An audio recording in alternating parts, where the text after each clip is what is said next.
now. If you are just now coming into the group and you have not put your name and your organization in the chat box, please do so. Meanwhile, we'll just go through a few housekeeping items really quick. So during the presentation, please keep yourself muted at all times unless you have a question. If you do have a question, wait until the end of the presentation, use the raise hand function, or use the chat box in order to ask, and then we will answer those questions in the order that they're received. When you're asking a question, just double check to make sure that you're not double muted. So if you have audio outside of your computer, if you're using the audio from a phone, make sure that you unmute on both devices. And last but not least, enjoy the workshop. And feel free to engage in here. You know, we want to hear from you. We want your feedback throughout each presentation. So if you are new to WebEx, here's just like a very quick overview of the most important items. You have your mute button, number one. You have, if you want to change your layout, that's in the top right-hand corner. The chat box is down below, and then there's an expression button where you see these thumbs up and the claps and all those things. Feel free to use those at your leisure. And with that being said, I will introduce our presenters. So we just met Kim Garvey. Today we'll have Blair Holloway with NOAA, the National Weather Service. We'll have Jared Lotz with the Corps of Engineers from Savannah District, Idris Dobbs, Corps of Engineers from Jacksonville District, John McCombs from NOAA, Office of Coastal Management, Andrew Condon with the Corps of Engineers, Coastal Hydraulics Lab, Ashby Worley with the Nature Conservancy, Hayden Blaze with Georgia Department of Natural Resources, EPD, Doug Marcy, also with NOAA, Office of Coastal Management, as well as Tasha Allen, Jessica Brown with the University of Georgia Marine Extension and Georgia Sea Grant Program, Jennifer Klein with Georgia Department of Natural Resources, Coastal Resources Division, Scott Pippin with University of Georgia Carl Vinson Institute of Government, and last but not least, Jack Krolikowski with Georgia Emergency Management Agency and Homeland Security. All right, so I will start out today with our first presenter, Mr. Blair Holloway.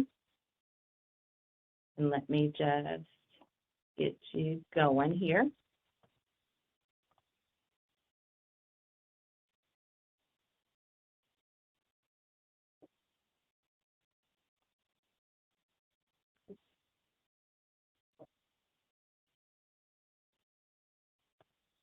Oops. Yeah.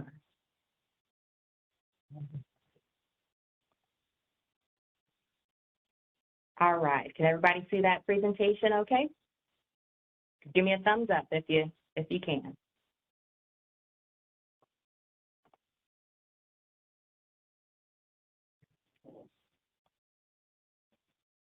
Nope, can't see it yet?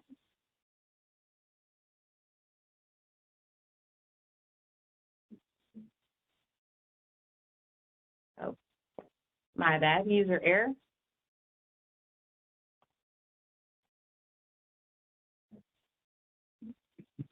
All right. All right, Blair, take it away. All right, thank you very much.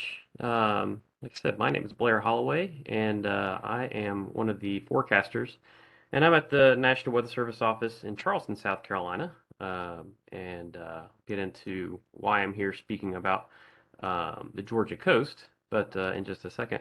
But today I'm going to talk about some Georgia coastal flood trends and talk a little bit about some new experimental coastal flood extent maps. Next slide, please. All right, just a brief outline what I'm going to talk about. I'll go through the National Weather Service Charleston Coastal Flood Program. We'll look at length at some coastal flooding trends using data from the Fort Pulaski, Georgia tide gauge. And then I'm going to introduce these newly released experimental coastal flood extent maps. And just to kind of get us in the coastal flood mood, the picture here is from a rather high coastal flood event that we had back in 2015. And this is a picture of what Highway 80 looks like when the tide gets to just over 10.4 feet. Next slide, please. Okay, so the National Weather Service Charleston Coastal Flood Program. First of all, I think it's good to just kind of highlight what's our data coverage look like along the Georgia coast. And overall, we've got fairly limited tide gauge coverage along the Georgia coast. There's actually just 4 coastal tide gauges. There's a few other gauges just slightly inland, but for those right along the coast, there's only 4. We've got the one at Fort Pulaski, which is a National Ocean Service tide gauge. And then we have 3 USGS gauges. One, which is at Meridian, or not too far from Darien, Georgia, in McIntosh County. And then there's 2 others, one down on St. Simons, and then also Cumberland Island, right near the Florida state line. And also need to point out that the Georgia coast is actually split up among 2 National Weather Service offices. So the office based in Charleston, the one that I'm representing today, we cover the area from the Savannah River to the Altamaha River. And then the National Weather Service office in Jacksonville takes the rest of it from the Altamaha River to the Florida state line. So for the Charleston office, that gives us 4 coastal counties to serve: Chatham, Bryan, Liberty, and McIntosh. And the Jacksonville office is the office that's responsible for Glenn and Camden counties. So those gauges are also kind of split evenly. So we have 2 within our forecast area, and then Jacksonville has the other 2 within their forecast area.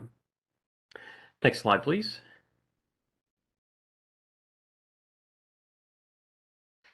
Okay, so again, I'm from the office in Charleston, so I'm going to be speaking specifically about our coastal flood program, and not specifically about Jacksonville's.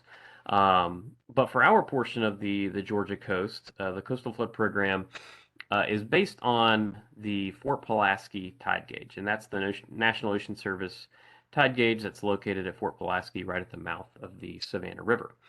And for this particular location, our office produces what we call a total water level forecast at least twice a day.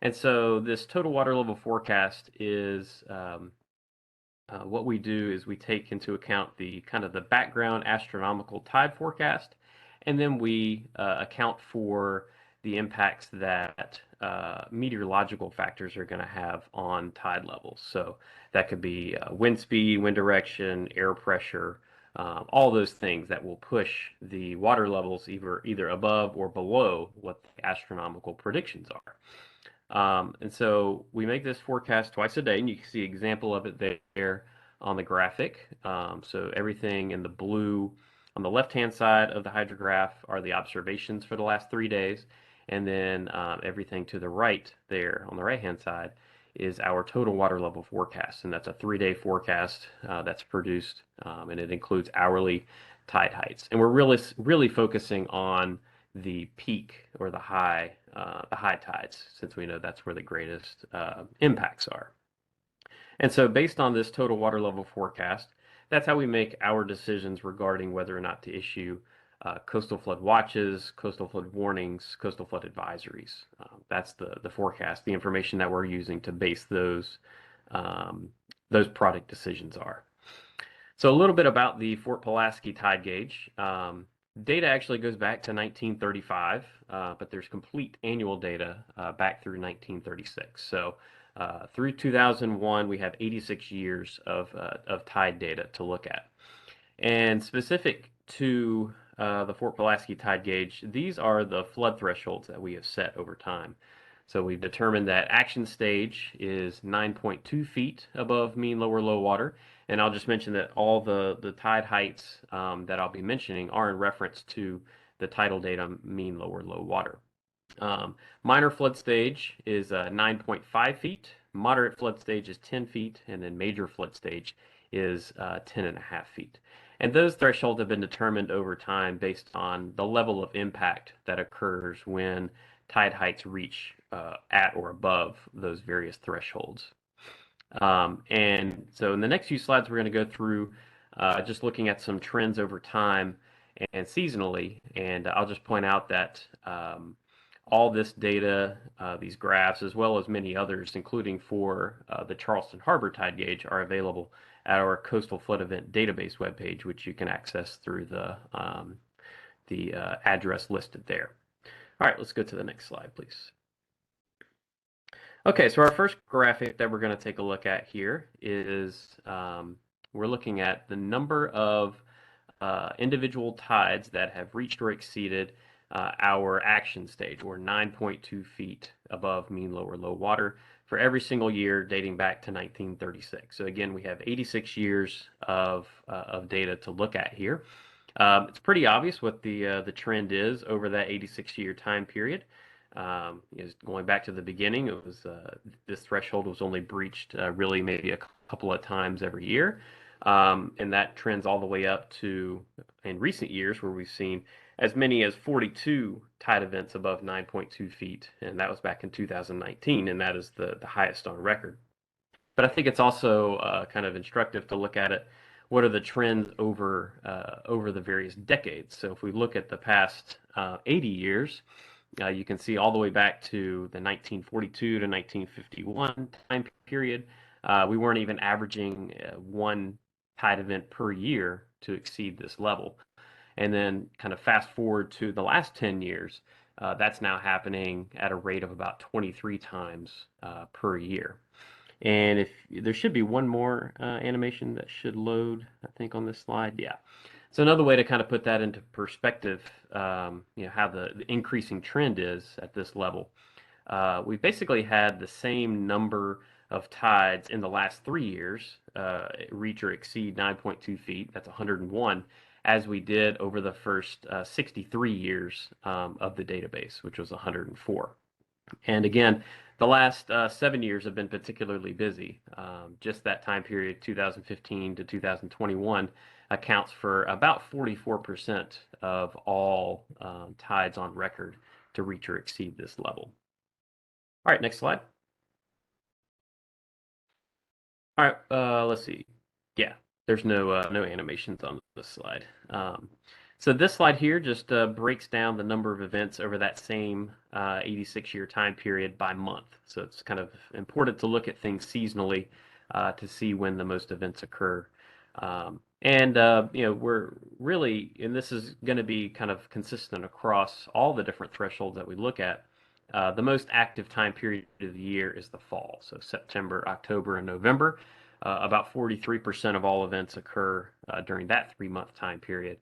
And you can see, looking back to the kind of the spring and the winter season, the threshold is much higher, or excuse me, much harder to reach. And the main reason for that is because our astronomical factors tend to peak during the fall months. So the things that really help drive our tide levels up in the background include the moon phase. So we really want to see a full or a new moon phase, as well as the moon's elliptical orbit around the Earth, the time periods when it's actually closest to Earth, or when the Earth is closest to the sun. So that's when we tend to get those background astronomical factors to kind of peak. And if that occurs when we also have favorable meteorological factors, that's when we can get some really high tide levels, and that tends to peak in the fall season. Okay, next slide.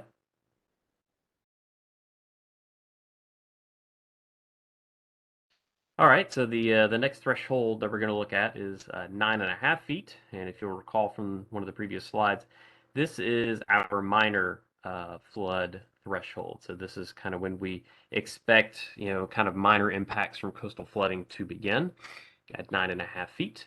Again, same time period, so the 86 years dating back to 1936. And again, a very similar trend where over time the frequency of tides at or above this threshold have consistently increased. And I got a couple of, should be two little animations here. So we'll look at the decadal trends here as well, and kind of the same story. If you look, dating back all the way through really into the 80s, we weren't even averaging one tide per year to reach or exceed 9.5 feet. And then if we look at just the most recent 10 years, so 2012 to 2021, we're now averaging almost 9 of these events per year. The peak on record is 15, and that's actually occurred at three different years, and that's all occurred. All three of those years have occurred since 2015, and kind of the same perspective. We've had the exact same number of tides over the last 3 years to reach or exceed 9.5 feet as we did over the first 73 years of the database, which was also 37.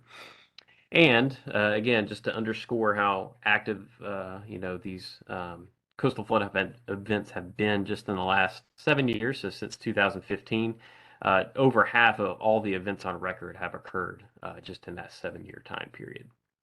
Next slide, please. Okay, so same look here. We're looking at monthly number of events at or above 9.5 feet. Very similar type of trends as we saw at the 9.2 foot level. So now our fall season, September, October, and November, accounts for almost exactly half of all events at or above 9.5 feet.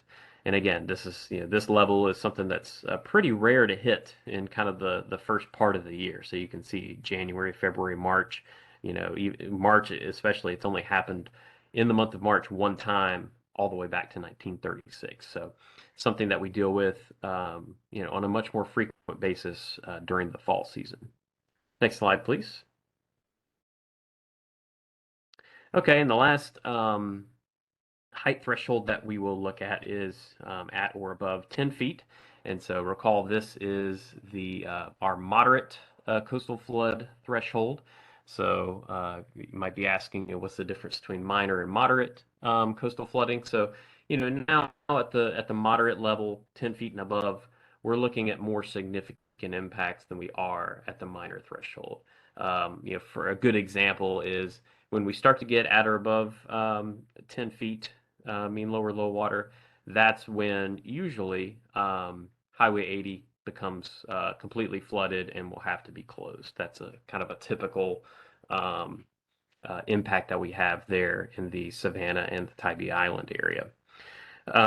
Again, something this particular threshold was not exceeded more than once in any given year up until 2009, when we finally had 2 events occur in that year.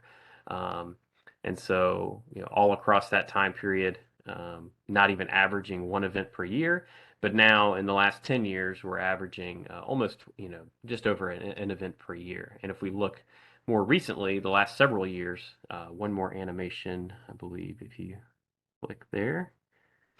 Yeah. So now, over the last 3 years, we've had 8 tides of 10 feet or higher, and that's the exact same number that we had over the first 80 years of the database here. So exactly 8 during that time period. And since 2015, 2/3 of all events on record at or above 10 feet have occurred. All right, next slide, please. All right, one more seasonal look at the 10-foot level, and this is a level that we almost exclusively exceed in the second half of the year, and especially during the fall season. So September, October, November account for almost 2/3 of all events on record, and really outside of that time period, if we included August, it's exceedingly rare to hit this particular tide threshold. And I mentioned before this is our moderate threshold for Fort Pulaski. The major threshold is 10.5 feet. And I don't have any graphics for that because that particular threshold has only been exceeded 3 times on record, and all 3 of those were direct impacts from nearby tropical cyclones. So good recent examples are hurricanes. Would have been Hurricane Matthew when it passed by in 2016, and then from Tropical Storm Irma in 2017. Those are actually the 2 highest tide thresholds that we have on record. But again, that particular 10.5 feet and above has only been exceeded due to tropical systems. All right, next slide, please. Okay, so that's all I have for the kind of the trends that I wanted to show from the data at Fort Pulaski. Next thing I want to introduce are these experimental coastal flood extent maps that have been recently added. And these come from the Eastern Region headquarters of the National Weather Service, of which our office is a part of. And the purpose of these extent maps is to provide a visualization of potential coastal flood extent. These maps have been created by NOAA's Office for Coastal Management. They are based on based on digital elevation data, and use the defined coastal flood thresholds that the National Weather Service has set at these tide gauge locations. A few things to point out: it only highlights wet versus non-wet, so they're not providing any kind of depth data. And it's not a forecast, so it's not taking into account like what the current forecast is at Fort Pulaski. Instead, it's just showing you what would be wet or not wet in extent, aerial extent, based on the different thresholds. So it's not going to change, based on an upcoming event, and it's really meant to just kind of provide a planning tool or something to show what could happen at these various different thresholds. Next slide, please. Okay, so the minor, moderate, and major flood stage thresholds are determined by NWS offices for each gauge location. And just as an example for Fort Pulaski, we've just gathered over time, the various impacts that occur at these different tide levels, and so that's kind of how we've determined which threshold matches with which particular impact threshold. Again, you can kind of see from the graphic there how these are meant to work using the digital elevation data in reference to the different flood stage thresholds, and so it's indicating areas that are wet versus dry. And it's using a still water assumption, so it's not taking into account any kind of wave action. If you're talking about like a situation with a tropical system where there's really strong impacts from storm surge, that's also not going to be taken into account here. And like I said, they don't, they're not taking into account the effects of wind or rainfall or all these other things that could impact areas, flooding during an event.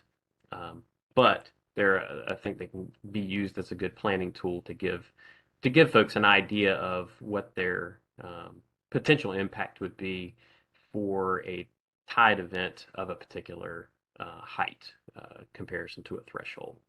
So here's the web address for these maps. I was hoping to do a live demo this morning, but it appears that our agency is having some web issues, so I'm not actually able to get the web page to load. So I'm hoping that it will come back online either today during the workshop or almost certainly tomorrow, and I'll be able to actually demo them now.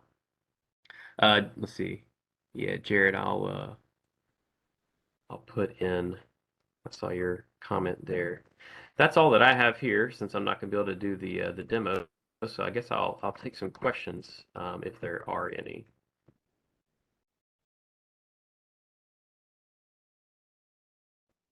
Hey, good morning. I had one question on the coastal flood extent maps, at least for the major flood stage. Do those differ, I guess, it seems like it would, from the NOAA extreme water levels, or are those included as, I guess, some of the background data for any of this? I'm not sure. So when you say the NOAA extreme levels, what are you? I'm not sure I'm familiar with that. I'll, so we usually just talk about them as the EWLs, and they're they're pretty much, I think they're just modeled like really high exceedance probability type storms that are measured using the co-ops tide gauges. So it's a combination of the astronomical tide, storm surge, and a few other things. And I think it's sometimes used as like, what's our sort of, you know how the Cat 5 MOM is often used as like the worst of the worst case, Okay. almost Disneyland scenario. Yeah. The NOAA, I think the NOAA EWLs are a little more realistic, but also show more of that catastrophic flooding. Yeah, So, I see Doug Marcy provided a comment in the chat there, and Doug okay. actually was involved in the creation of these extent maps. So, Doug, if you have anything to add, especially just with the wells, go ahead. Yeah, I just to answer the question, the extreme water level data from the NOAA tide gauges, that's based on a historical frequency analysis. So it looks at all the historical data and basically does a cumulative frequency to get like the 1%, the 10%. So that's a little different than the Weather Service thresholds used here. These are more empirically based, and the maps are done by using each. So the Weather Service have these thresholds at the given tide gauges, and then we extrapolate or interpolate in between those using the NOAA VData model, which is a kind of a hydrologic modeling of the surface. Sorry.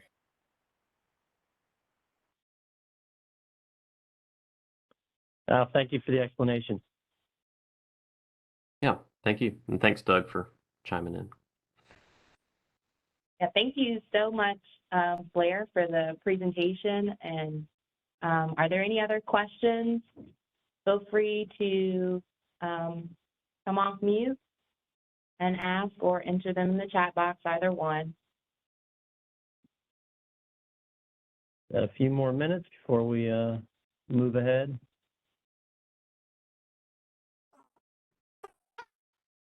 All right.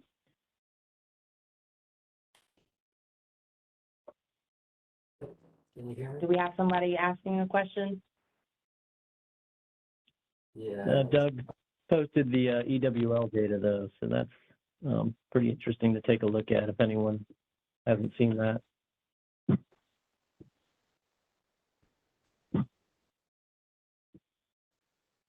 All right. Well, we will push on forward if there aren't any other questions.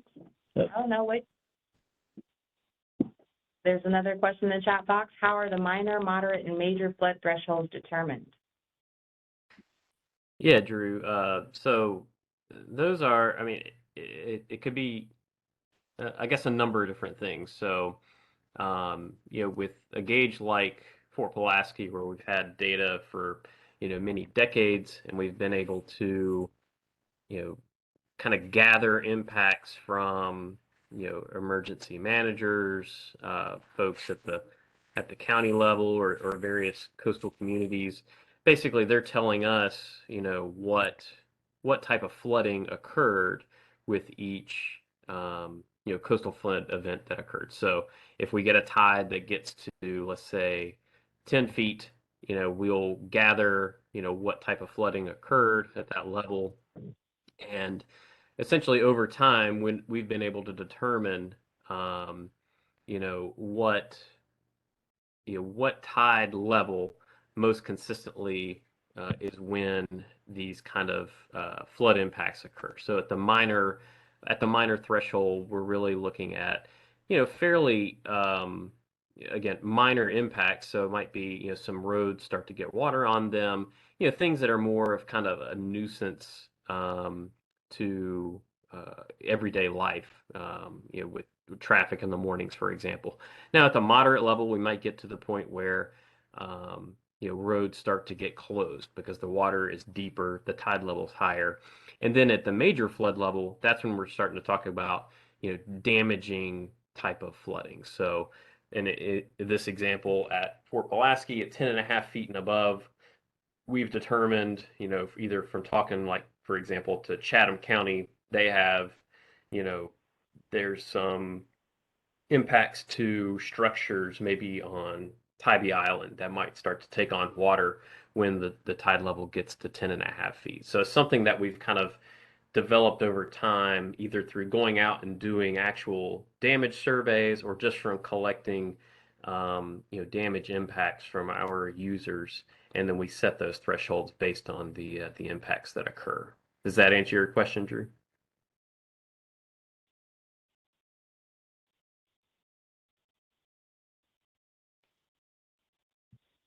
Great, thank you.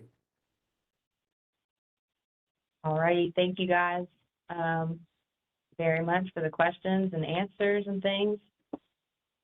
So next, we will move forward to with Jared Lopes, who will be covering the SACS Tier 1 risk assessment.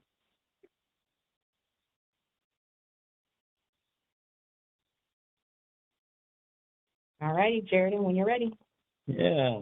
So once good morning, everyone. I'm Jared Lopes. I'm the lead planner for the Georgia appendix of the South Atlantic Coastal Study. And for those not familiar, it's a comprehensive watershed study that covered the entirety of the South Atlantic seaboard. I also serve as the deputy planning lead for the regional SACS efforts, so supporting the advancement of the study and the many recommendations identified in the report. So mainly plugging this because of note, the final report, including our Georgia appendix, was just released on August 17th and is available for download on our SACS website. I just want to give that a quick plug. I'm going to post a little link to the SACS website in the chat so you all have it. There we go. So just for a little more background, again, for those that aren't SACS aware, SACS was a collaborative effort with a diverse group of stakeholders to cooperatively address coastal storm risks in the South Atlantic. So it's really a comprehensive regional assessment at a Tier 1 area scale that I'm going to discuss today, and which broadly identified risk and risk reduction opportunities in the area. And then later on, there's going to be a little bit of a discussion on the Tier 2 risk assessment, which gets a little more into detailed action strategies and some of the economic risks and things of that nature. So the biggest thing for this tool and this study was incorporating sea level rise as a climate change factor most relevant to increased coastal storm damage. Next slide. All right, so just a quick overview. I'm going to go through our South Atlantic Coastal Study Tier 1 risk assessment, and this is at regional level analysis, as I mentioned, of potential flooding risk in coastal areas. We'll go into a little more detail as we advance. So I'm going to provide some background information on the tool, some of our findings as it relates to Georgia using that tool, and then a brief tutorial and example on how to access and utilize it with a little St. Mary's, Camden County example. And I have one other lined up depending on time. Okay. So this slide provides an overview of the Tier 1 risk assessment tool. Broadly speaking, it identifies where storm surge inundation has the potential to impact populations and infrastructure and environmental and cultural resources. So it follows the NACS, and again, for those not familiar with that one, that was the North Atlantic Coastal Comprehensive Study, which was really the framework for the SACs. So we utilized a lot of the framework that was successful for that and built upon that study to extend this regional level watershed study to the South Atlantic. So you can look at, I guess, if you combine these two reports, we have a pretty amazing assessment of coastal storm hazards and sea level rise for the entire Atlantic seaboard. So I'm going to post one more link here because we're going to be using this as we move forward. And this is for the Geo portal. And we'll be hopping into that as we go. So the major input for this is national level data sets. And the idea for that is that's how we get our regional analysis. So Georgia and Florida can be assessed using the same data sets. So the output really is this composite risk index, which looks at this composite exposure index and the hazards, and I'll get into those a little more. This was published in 2019. I recommend using Google Chrome and Microsoft Edge as we move forward. Chrome at home tends to work best. For some reason on our USACE DoD browser here, Edge seems to be working a little better. If there's any caveats as written here, we're not looking at erosion, wave attack, or compound flooding, which we recognize are major issues on the coast. So the GIS methodology is pretty complicated, and that's the backbone of this tool. Our geospatial lead was Trevor Lancaster out of Wilmington, and he's an incredible asset and can likely answer any of the actual GIS questions you may have on its development. So if you have them, feel free to post them in the chat or ask, and we can absolutely get you answers in the near future. So I think in summary, there was a lot of it was converting data sets to these common spatial grids, aggregating those grids and normalizing them across the study area. So for an example, the environmental, cultural resources, and habitat elements I'll be discussing were weighted and converted to pixels in a common grid in the study area. They're summed to generate an aggregate value, and the values were normalized using the maximum aggregated value. So we pretty much yielded weighted indices from that. Similarly, for infrastructure data, we used spatially joining all the data sets to generate new data sets and with join counts and intersecting that data with the respective infrastructure count totals, census tracts, and things of that nature. So I'll get out of that lane, which is a little out of my technical capability, and jump more into the tool. So next slide. So this is, I'll call it step one of the SACS Tier 1 risk assessment, is our composite risk, our composite exposure index. So it's comprised of 3 exposure indices. One is the population and infrastructure, 2 is the environmental, cultural, and habitat, and 3 is the social vulnerability. And this data was combined into a weighted composite. So the weighting is 60% for population infrastructure, 30 environmental and cultural, and 10 on social vulnerability. This weighting is consistent with the NACS, so that North Atlantic study. So we mimicked what they utilized there and brought it forward for the South Atlantic.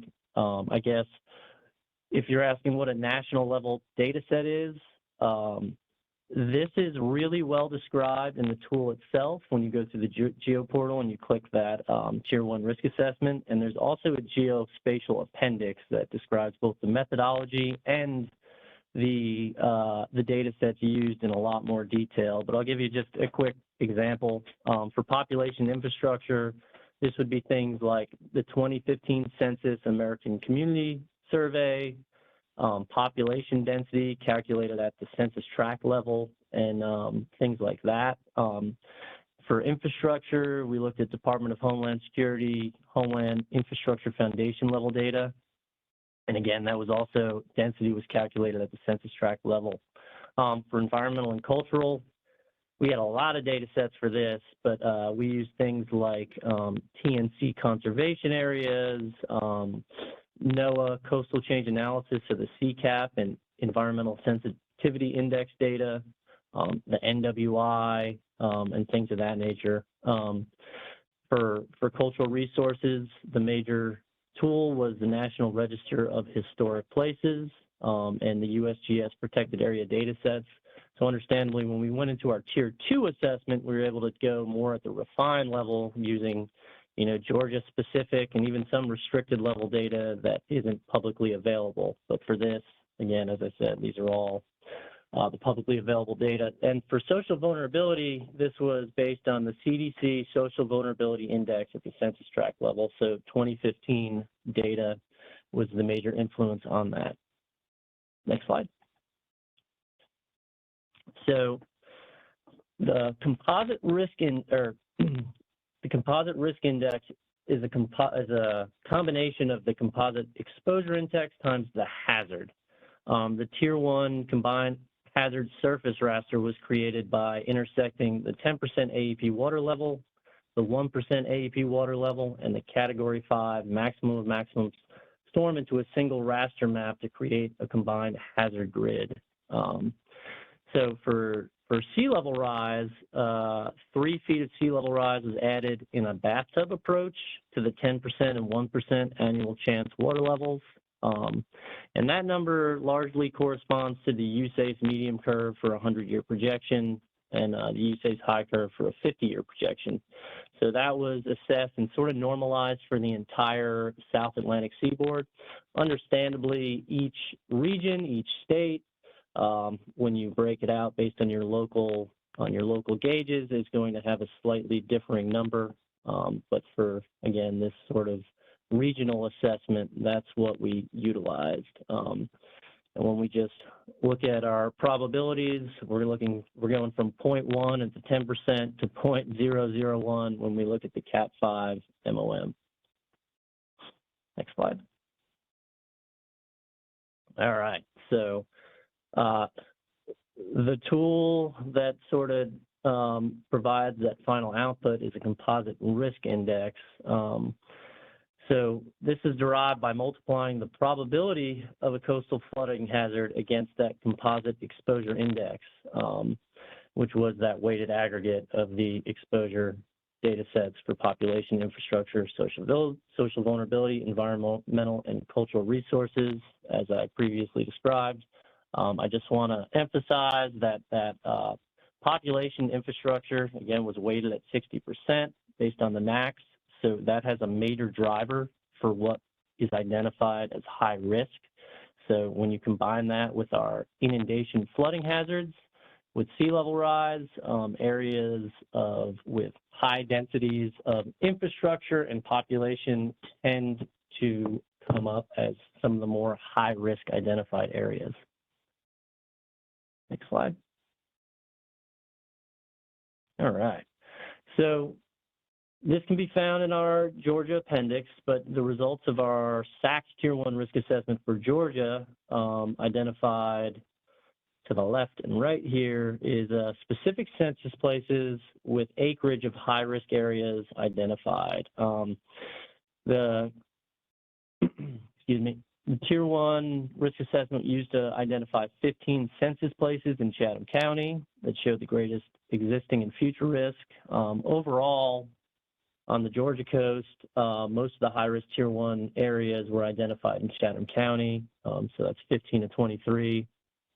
4 were identified within Glynn County, and then the highest risk census place by total acreage is identified in the top right of the table. So that's Savannah and St. Simons making up the top 2. So in blue are census places with greater than a 50% increase in high-risk acreage. So looking from the existing condition with no sea level rise to change in risk with sea level rise. Some of those are highlighted. And I think one of the important things to note here is some of these are fairly far inland, specifically Pooler showing a 183% increase in risk when we add 3 feet of sea level rise. You know, other areas such as Isle of Hope and Dock Junction are more of our classic sort of back bay type inland riverine areas. So I think it's a good takeaway. It's important to consider the total area and acreage of a census place potentially at risk relative to the total area, because these census places represent population centers and economic activity. So while total acreage at risk may be relatively small, if a large percentage is at risk from storm surge inundation, the ability of that census place to support populations and economic activity may also be at risk without adequate planning and actions in the future. All right, next slide. So I just wanted to throw this one in there because when we view it at a larger scale, you can get a little more detail observed when assessing the change in risk between existing and future. As identified in this Chatham County example below, with the addition of 3 feet of sea level rise, the expansion of that medium high identified in amber and high red composite risk areas, pretty notable adjacent to the riverine channels of the Savannah, Little Ogeechee, and Skidaway rivers and those numerous tributaries. So, you know, it's not like this change is showing that everything in Savannah will be high risk, but it is notable in the majority of the riverine and coastal communities. Okay. So I'm going to jump into an applied exercise, which is focused on accessing our tool. And the problem is looking at the composite risk index, just a comparison between the existing and future condition with 3 feet of sea level rise. So I want to use St. Mary's as an example here, and I am going to post our link in here one more time. So actually, I already have the geo portal here, and yes, the slides will be available after the meeting, looking through our chat right now. So if you click that data, SACS open data.arcgis.com in the chat, that should bring you to the geo portal. And I'm going to drive in a minute and open up the web browser to support this, but open up the SACS Tier 1 risk assessment, and we'll move from there. Next slide. So using the composite risk index tab, we'll assess the changes in projected flood risk between the existing and future condition. So if you click the composite risk index and go to layers, you can move that composite risk index and the composite risk plus sea level rise layers on and off. And I should also add, we're going to focus in on St. Mary's. So I'm going to take control real quick and share my browser. Give me one moment there.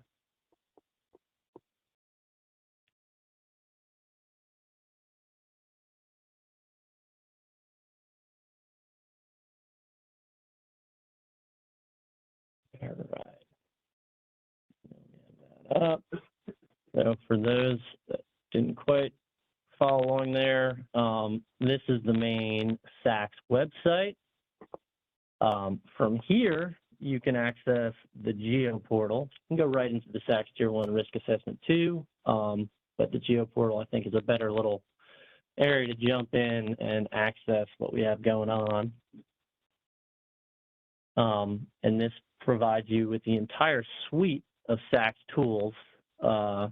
If you scroll down, jump right into the SACS Tier 1 risk assessment.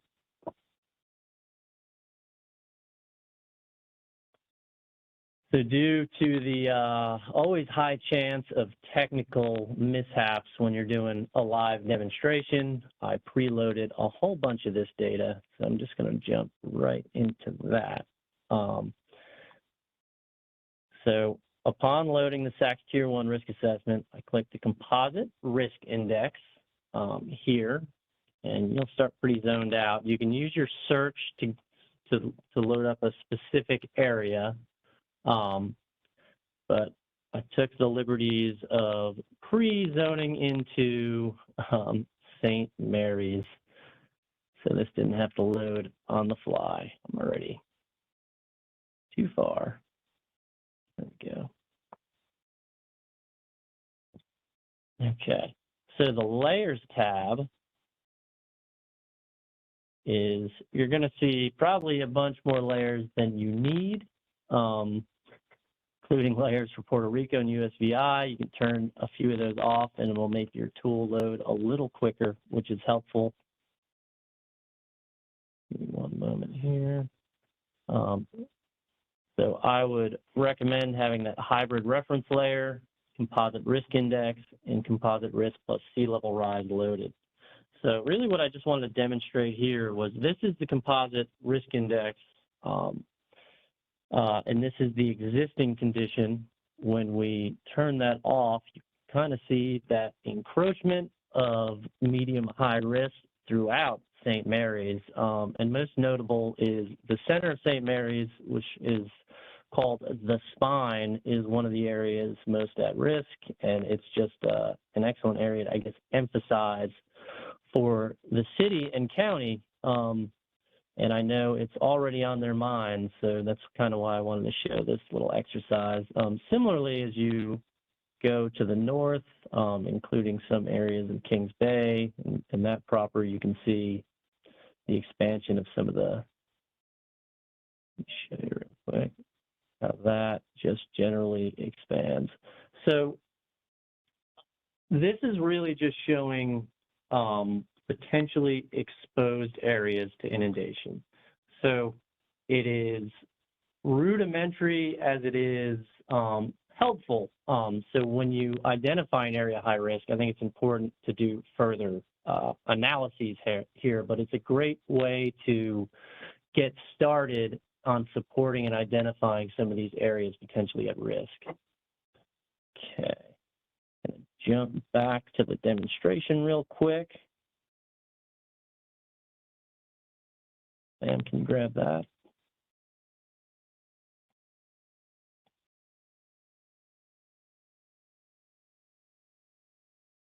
Okay. And one moment to regather my thoughts here. Okay. So again, just highlighting what we just previously discussed with the expansion of some of that potential medium high risk with sea level rise in the Spine and to the north of St. Mary's and Camden. The two images taken here are used. You're able to do a print screen here based on the GeoPortal itself. So if you went to print, that's how I did these two specific figures.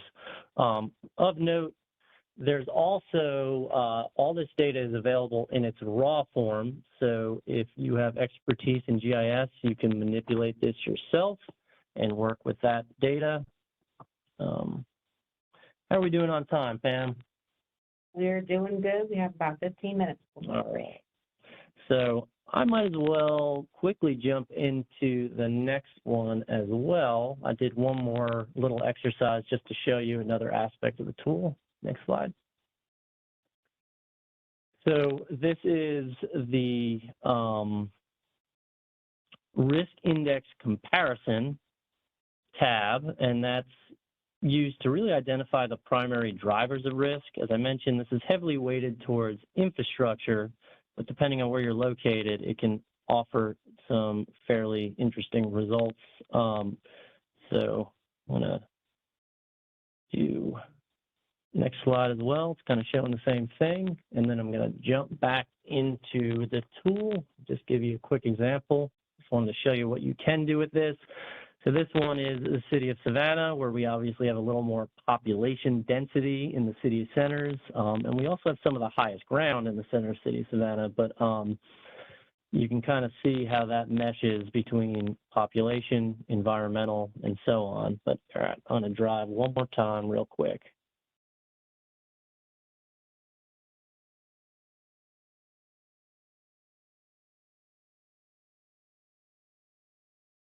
Okay. So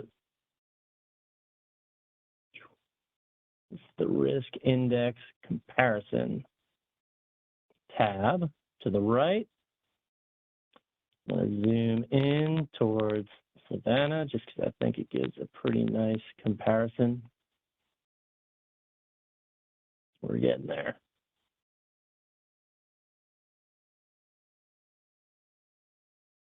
So yeah, you can just do a quick sort of overview. Sorry, my composite risk index tab isn't loading here, which is really what I wanted to show in comparison to everything else, but that's the live demo gremlins that always come. So infrastructure, clearly identifying where we have some of our high density populations and areas of construction. A lot of that, I think it's important to note that this also includes some of our critical infrastructure, such as wastewater treatment plants and things of that nature. And then our environmental, cultural, and habitat index, highlighted with a lot of our shoreline, which, our biggest threat would be sea level rise and encroachment there. So just wanted to give that general overview real quick. And then individually, you can jump into each index, and don't know if this will load for us right now, but most of these indices are comprised of multiple data sets as well. So for things like population infrastructure is probably better. You can actually see how exposure, really conglomeration of resources here, lines up and differentiates between population and infrastructure specifically. You can load these on and off, so you're just showing index infrastructure exposure and just population exposure, which can be helpful. It's really just kind of a quick assessment. All right, just to give you a real quick example, looking at Jacksonville, this is just the population exposure. If you load up our infrastructure exposure, you can see how these differ a little bit. And when those are combined in the composite exposure index, these are weighted, and that weighting is discussed in the geotechnical report. And you can find that data in the tool itself, just in the overview section. All right, stop sharing here, jump back.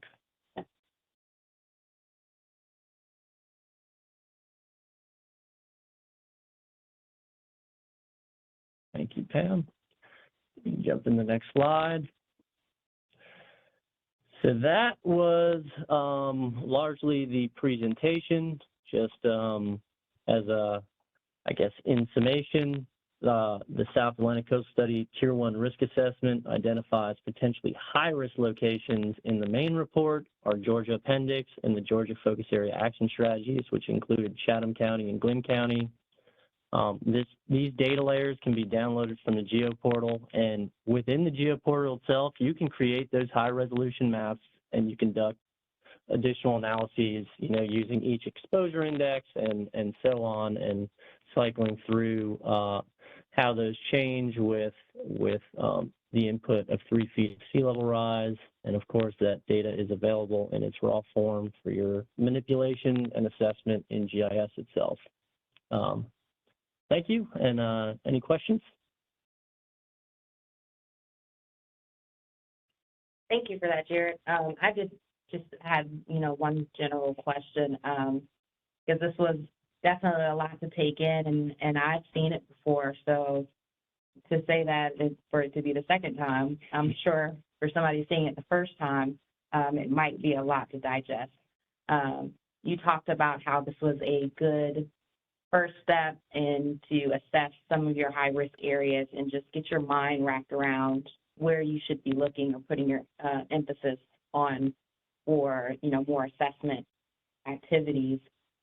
How can we, if you're using the tool, how can you get more familiar or more comfortable with the tool? Can planners just reach out to you directly with what they've discovered and sort of talk through that with you? What do you suggest? Is there like a webinar that they can follow up with? Well, yeah, absolutely. I'm always available, and I'll post my email in the chat just for those who may want to reach out directly to me, especially if you want to discuss Georgia-related findings. But I think we have a wealth of information out there between the geospatial appendix available on the SACS website. Our geospatial lead, I know, is available for questions if you have specifically, and I can forward those on to Trevor Lancaster over in the Wilmington district. Additionally, and I can try and dig up, we have had a few higher level webinars that have also engaged on this tool. So I just also wanted to add, moving forward, I discuss as this sort of an initial step, because this is that regional level analysis. We do have sort of that next step coming up in our Tier 2 discussion, where we can start to look at some of the economic analyses, and then to refine, because that 3 feet of sea level rise is applied in a fairly traditional bathtub model. As a lot of these sea level rise GIS analyses are, that is much further refined when Drew Connon gets into the coastal hazard system discussion and how that data can be, and how we can even better assess sea level rise inundation in some of these, especially back bay areas. So. Okay, thank you so much. Are there any other questions? I didn't see any comments in the chat. We have just a few minutes before our break, but feel free to come off mute and ask away.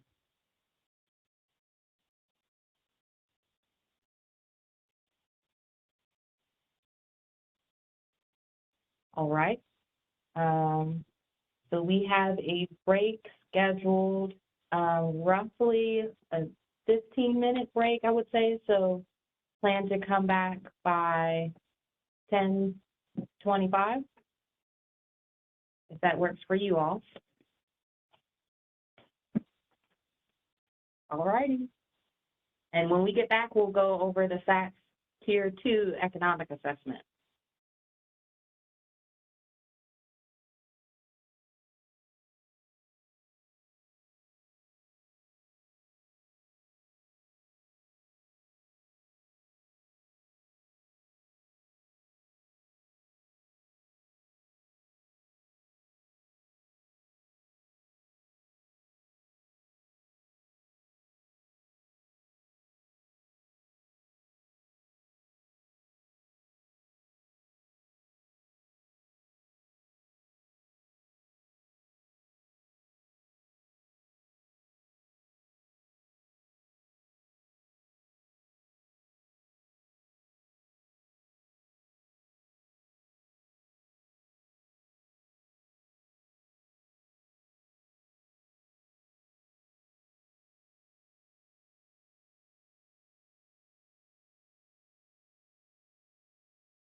All righty, welcome back, folks. Hope our bathroom breaks were not full of surprise. I'm sorry. I couldn't think of a good joke for that right now. Hope that was sufficient. All right, coming up next, we have Idris Dobbs, who is going to cover our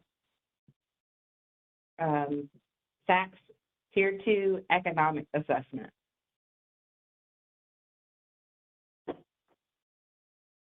All right, give me just one moment. That's the wrong one.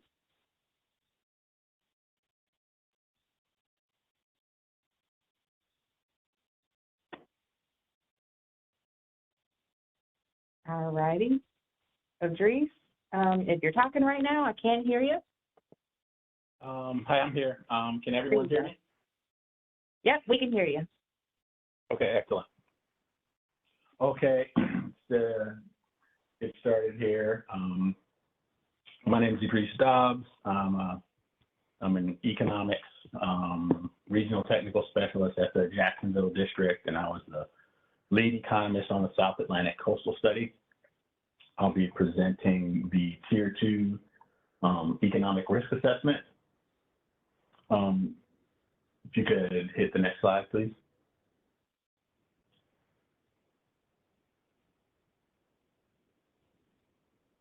Next slide.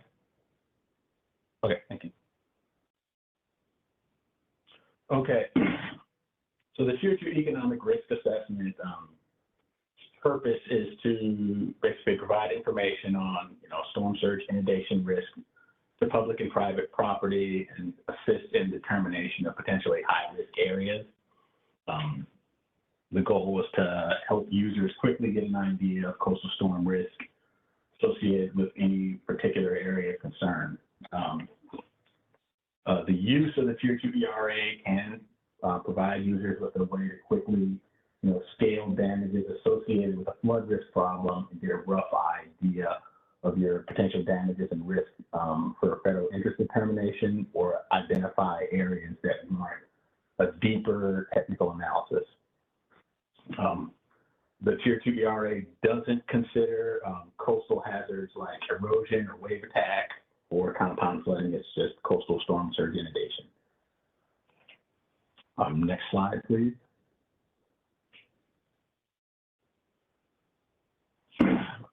Okay, so a basic overview. In terms of inputs, the FEMA hazardous flood loss mitigation model was run on all areas within the zone of tidal influence for North Carolina, South Carolina, Georgia, Florida, Alabama, and Mississippi. We ran a level 1 assessment using the general building stock for the entire structure inventory. We used the default USGS grids to represent the topography, and our default flood setting based on flood settings were based on FEMA flood information studies. So the FAST tool, the flood assessment structure tool, was used to estimate storm surge risk for Puerto Rico and the U.S. Virgin Islands because the general building stock wasn't available for those areas. In terms of outputs, we get consequences and risk estimates. The consequences were computed for 10-year, 20-year, 50-year, 100-year, and 500-year return period intervals. Economic risk is depicted as the expected annual damages to structures and their contents from storm surge from all return periods, assuming the consequences and likelihoods of those return periods events are evenly distributed on an annual basis. All consequence and risk estimates are reflected geospatially at the census block level resolution. And from there, the estimates can be aggregated to census tracts, census places, or counties. In terms of sea level rise, risk estimates are presented as a range between the low and the high. The low estimate is reflective of shoreline conditions as they are today. The high estimate reflects about 3 feet of sea level rise for the continental U.S. areas. Next slide, please.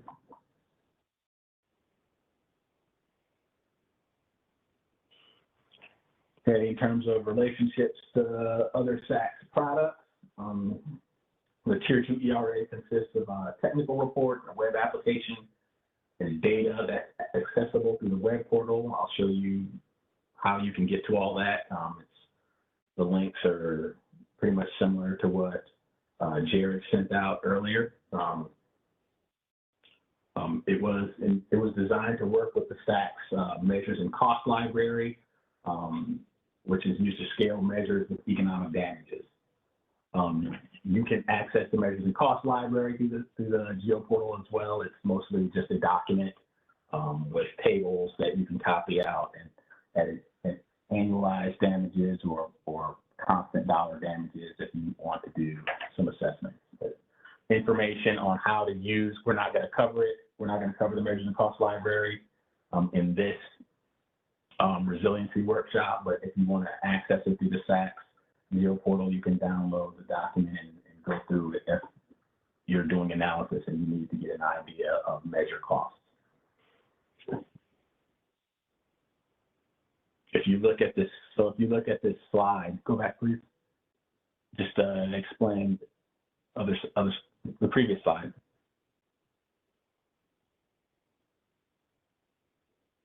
Thanks. I just wanted to explain these two graphics. So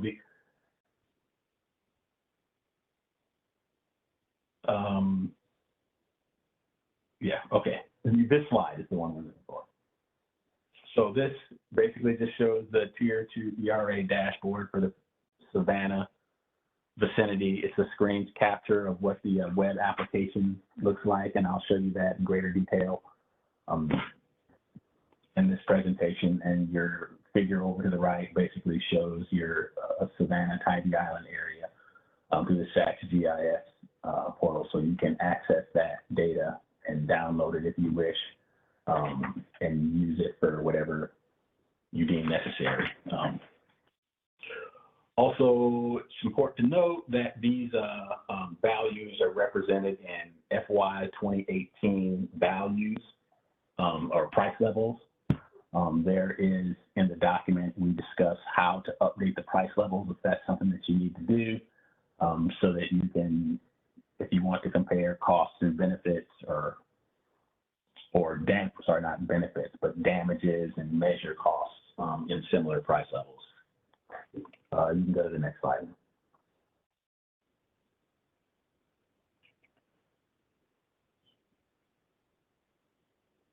Okay, so this basically is a dashboard showing the overview of Georgia. Georgia has the 5th highest risk potential in the South Atlantic Division area of responsibility. There's roughly about 83% of the risk in coastal Georgia is concentrated in Chatham and Glenn counties. Between the existing and future risk, a risk to more developed areas appears to outpace the risk in less developed areas. The risk in coastal Georgia in future conditions increases by over 250% from existing conditions.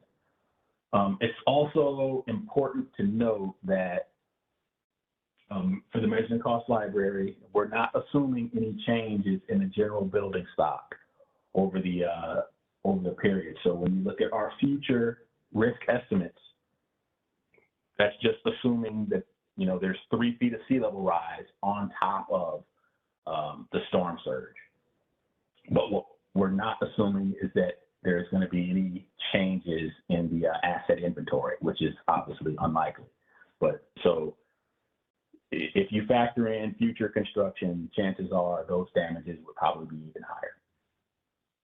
So if you look at this, this is a dashboard that I put together with data from the Tier 2 Economic Risk Assessment. I brought it into Power BI, and I'm showing you basically risk as it's distributed by census place. Obviously, you can see, like St. Simon's and has the greatest risk potential. red represents the change, the green is existing risk, the black is future risk. The red is the difference in the two. And you can also see on this slide the consequences for each one of for each of the Georgia focus areas, which were Brunswick / Glenn County and Savannah, Chatham County areas. Let's see, next slide. Okay, this slide just basically shows you more of the same, just in depth. We're giving you some of the water levels that correspond to the damages and the consequence estimates between existing and future. So as you can see, there's 3 feet of sea level rise for that maximum storm surge event for each one of these scenarios. So those basically, it also shows you here on this slide the existing and future impacts in terms of the number of census blocks affected, how each census block moves from low to high risk between the present and the future existing risk conditions. Coastal Georgia has, primarily ocean-facing shoreline that's susceptible to flood hazards. The hazards propagate over shoreline located in Chatham, Glenn, Camden, Bryan, Liberty, and McIntosh counties. Your maximum surge depths are ranging from almost 6 feet to almost 12 feet in existing conditions to almost 9 feet to almost 15 feet in future conditions. Of the 8 counties impacted, the greatest risk potential is, like I said, in those census counties and places.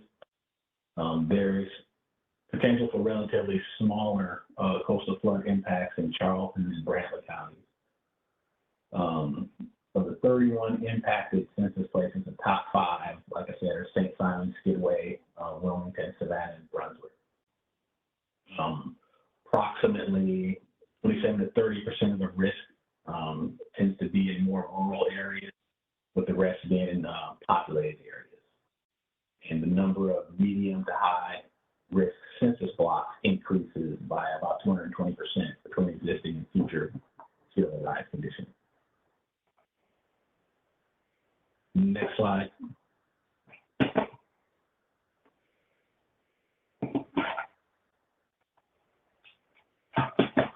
Okay, so this slide basically gives you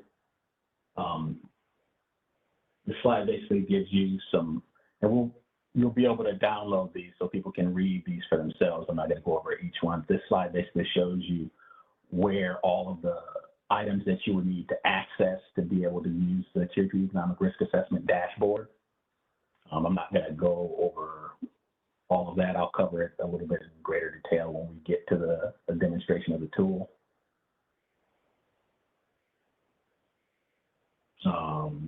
Next slide.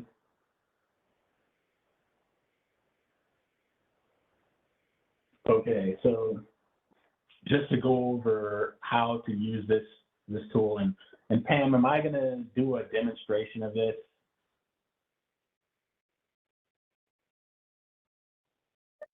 Sure, I think it would be helpful. Okay. But so when you're using the Tier 2 Economic Risk Assessment, it's really important to be able to clearly define the problem or opportunity, in terms of the who, what's, whens, wheres, and whys, and hows. It's important to note that these will show you risk primarily from storm surge inundation. So there may be an erosion issue. You would have to delve deeper into that when you take another pass at a higher level of resolution if you want to get square on if you have erosion or wave attack problems in your particular area of concern. So first you understand the who's, what's, when's, where's, why, and how. So here we're saying, all right, our problem is damages to property and infrastructure adjacent to Gold Inlet from storm surge, waves, and erosion. We probably, for this particular pass, you would focus on the storm surge because that's what your outputs would give you. So you would use the Tier 2 Economic Risk Assessment web application, and you would select the census blocks that define the extent of your problem. The dashboard should update with the census blocks you select. It'll show you your consequence estimates in the bar graphs and bar charts, and it'll show you your range of existing and future condition risks at the top in the card the implements at the top on the dashboard. So in this case, if you look at the screenshot here, for those census blocks we selected, the risk range is between 1.4 million and 3.7 million in risk in any given year. Next slide. So these are some more applied exercises. This shows you when you snap to the Tier 2, when you snap to the SAC Geo portal, you can see which icon you would select to look at the Tier 2 Economic Risk Assessment. Next slide.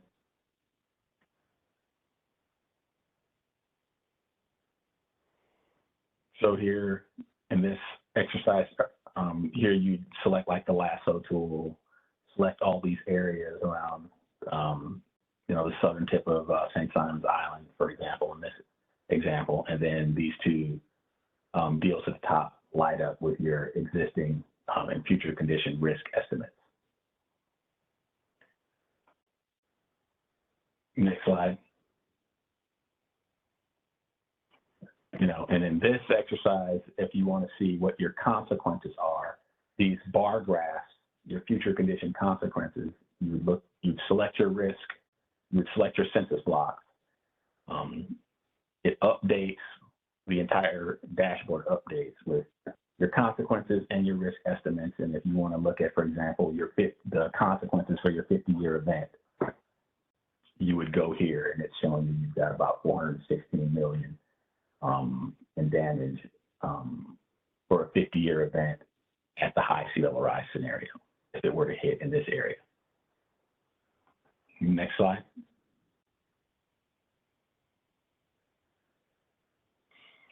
Okay, so I think we can show, do you want me to share my screen? Yes, I'll stop sharing, and then you'll have a little over 10 minutes to go through the demonstration. Okay.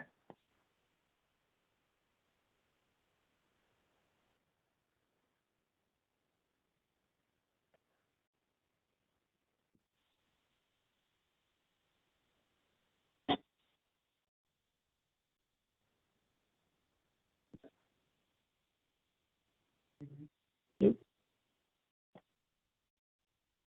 Okay. Excellent screen there. We'll get it. Can everyone see my screen? Yep. Yep.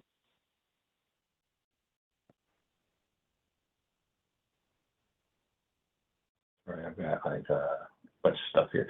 So anyways, so let's say I wanted to go to Savannah.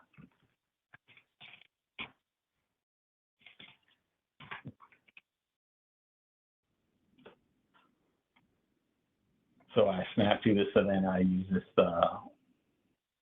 magnifying glass, and it snaps me to approximate center of Savannah, the Savannah area. If you look here, it says between 3.36 million and 5.1 million in expected annual damages. That's just for what's in the screen extent. If I move out, as you can see, the screen extent changes with the expected annual damage for all this area. So all these are census blocks. That's basically what the Tier 2 Economic Risk Assessment is. It shows you the census blocks and the expected annual damages for each one of these. So for those of you who may be unfamiliar with the way the HAZIS tool has worked for now, basically there's census data that's driving all of this information. There's certain assumptions made for the number of assets, households, and so on and so forth in each one of these census blocks. And the reason the resolution is limited to the census block level for the general building stock is it assumes that the damages or the assets are equally spread out over the entire census block. So if you know anything about census blocks, you know that there's a certain amount of assumptions made for the amount of population contained within each census block, and then the boundaries are set to reflect that population. So in a sense, it captures in a certain spatial context the amount of area as well as the topography. So if the census block is lower lying, it's going to record that there's more of the damages in that lower lying area, even though it may be less populated or it may have fewer structures in it. It's assuming that those structures are equally distributed throughout that census block. So that is one of the limitations and why the Tier 2 economic risk assessment is good for maybe trying to get an idea of the magnitude of your damages. But the more important the spatial context is for trying to estimate economic damages, the more you're probably going to want to zero in and get like dot shape point features if you zero in and do like a more detailed risk assessment. So if I were to go to, say, zoom out and go to, say Tybee Island.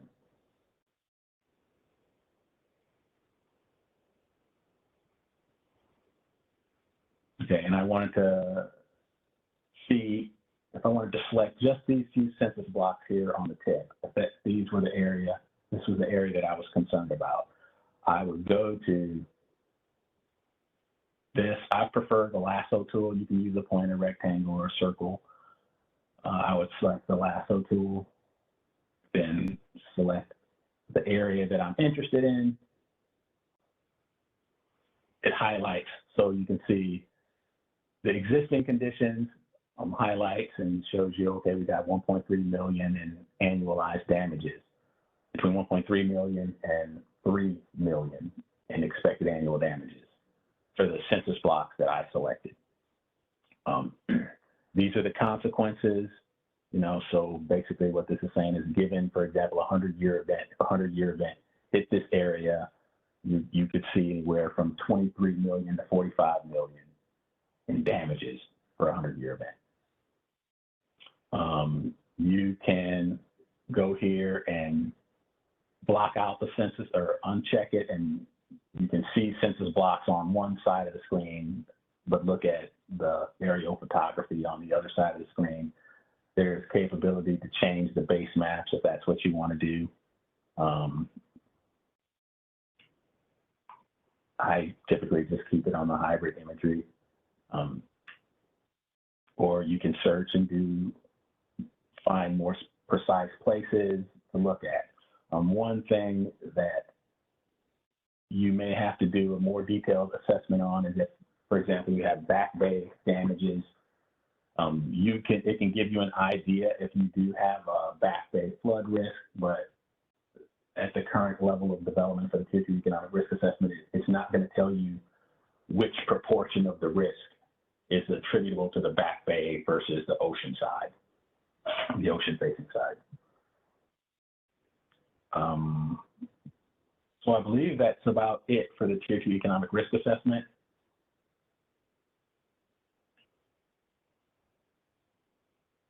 You can also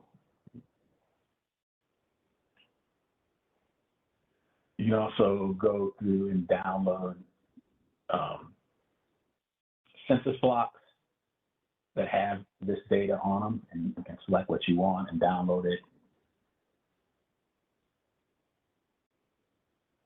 You have to zoom in, for example, and this will show you all of the census blocks that are part of the Tier 2 economic risk assessment. So this is basically showing you at some events, the St. Johns River in Jacksonville, the Jacksonville area, where a lot of that risk is located. along the river. Storm surge events propagating up the river could potentially affect some of these communities located along the riverbank. Okay, so with that, you can take it over, Pam. Are there any questions on the Tier 2 economic risk assessment?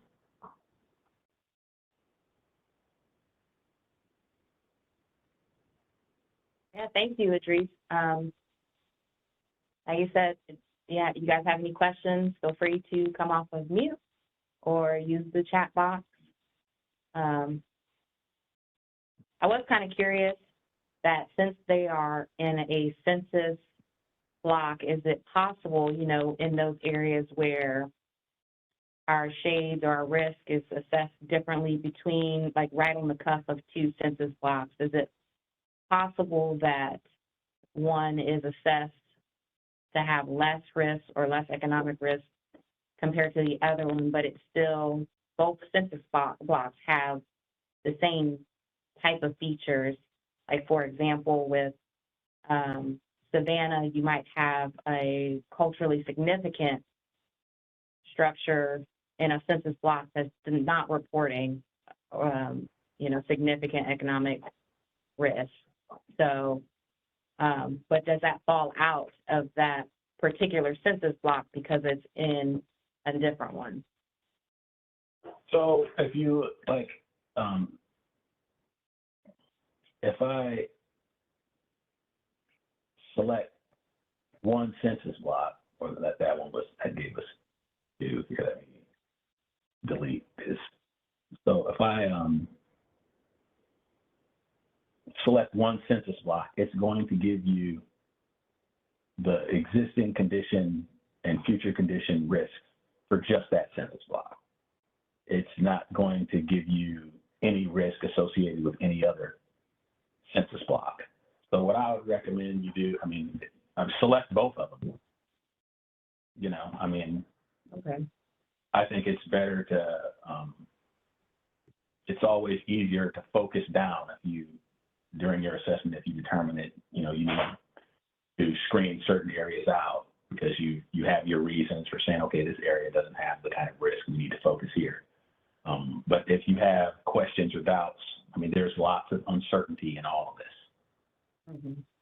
You know, just to get you close, to let you know, to give you an idea of where you need to focus your efforts. I mean, you may have high economic damages in one area, but high cultural resource damage potential in another area. This won't pick up the cultural resource risk potential, but, you know, in my experience, I mean, usually cultural resources drive tourism.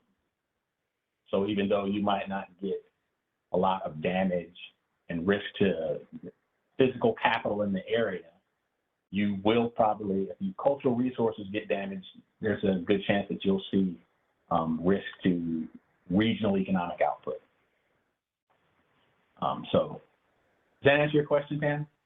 Yes, it sure did. It's similar to the tier one, you know, this is like a starting point. This is to wrap your mind around what areas to put emphasis on, and then, you know, potentially pulling in, you know, once you start here, pull in your, the coastal trends, flood trends that we had seen previously or earlier this morning, and Right. find if there's a gauge in that area to assess, you know, what type of action that we have. So I can see it get put together by starting with the tier one and the tier two assessment.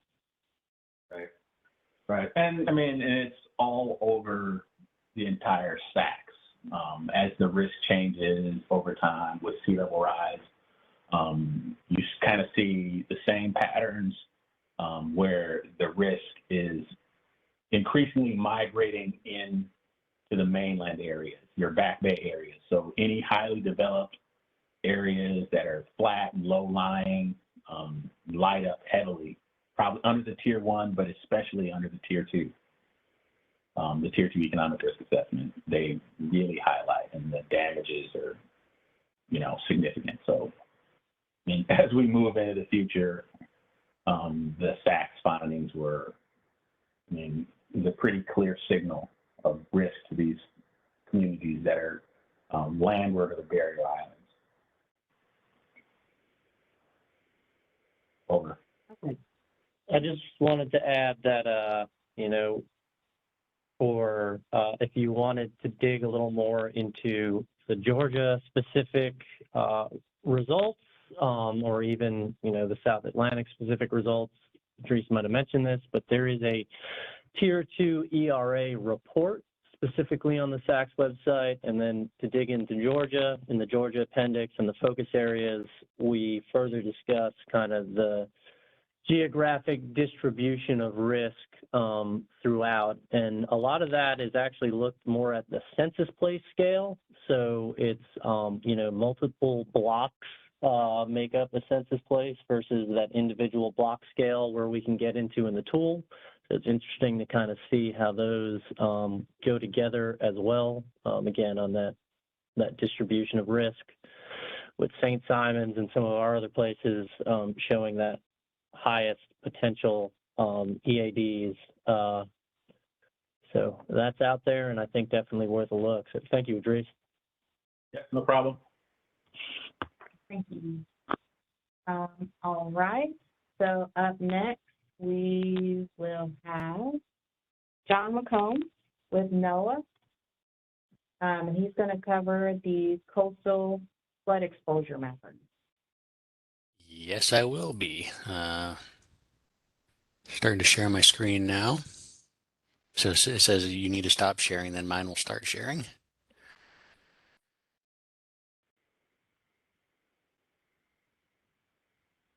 Okay, I'm sharing my screen now.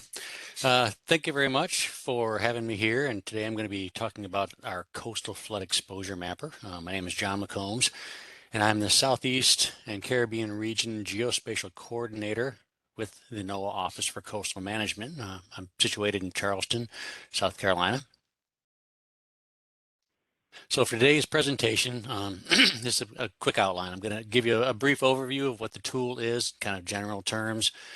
I'm going to go into a little more detail about, give you a tour basically of the tool and how it operates.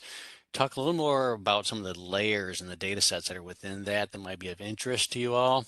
I'm going to try to give some Georgia focused examples to kind of see how the tool can be used and what can be shown within it. And I'm going to wrap up giving a very brief discussion kind of on FEMA's community rating system and how this tool can maybe help support participating in the FEMA program of CRS.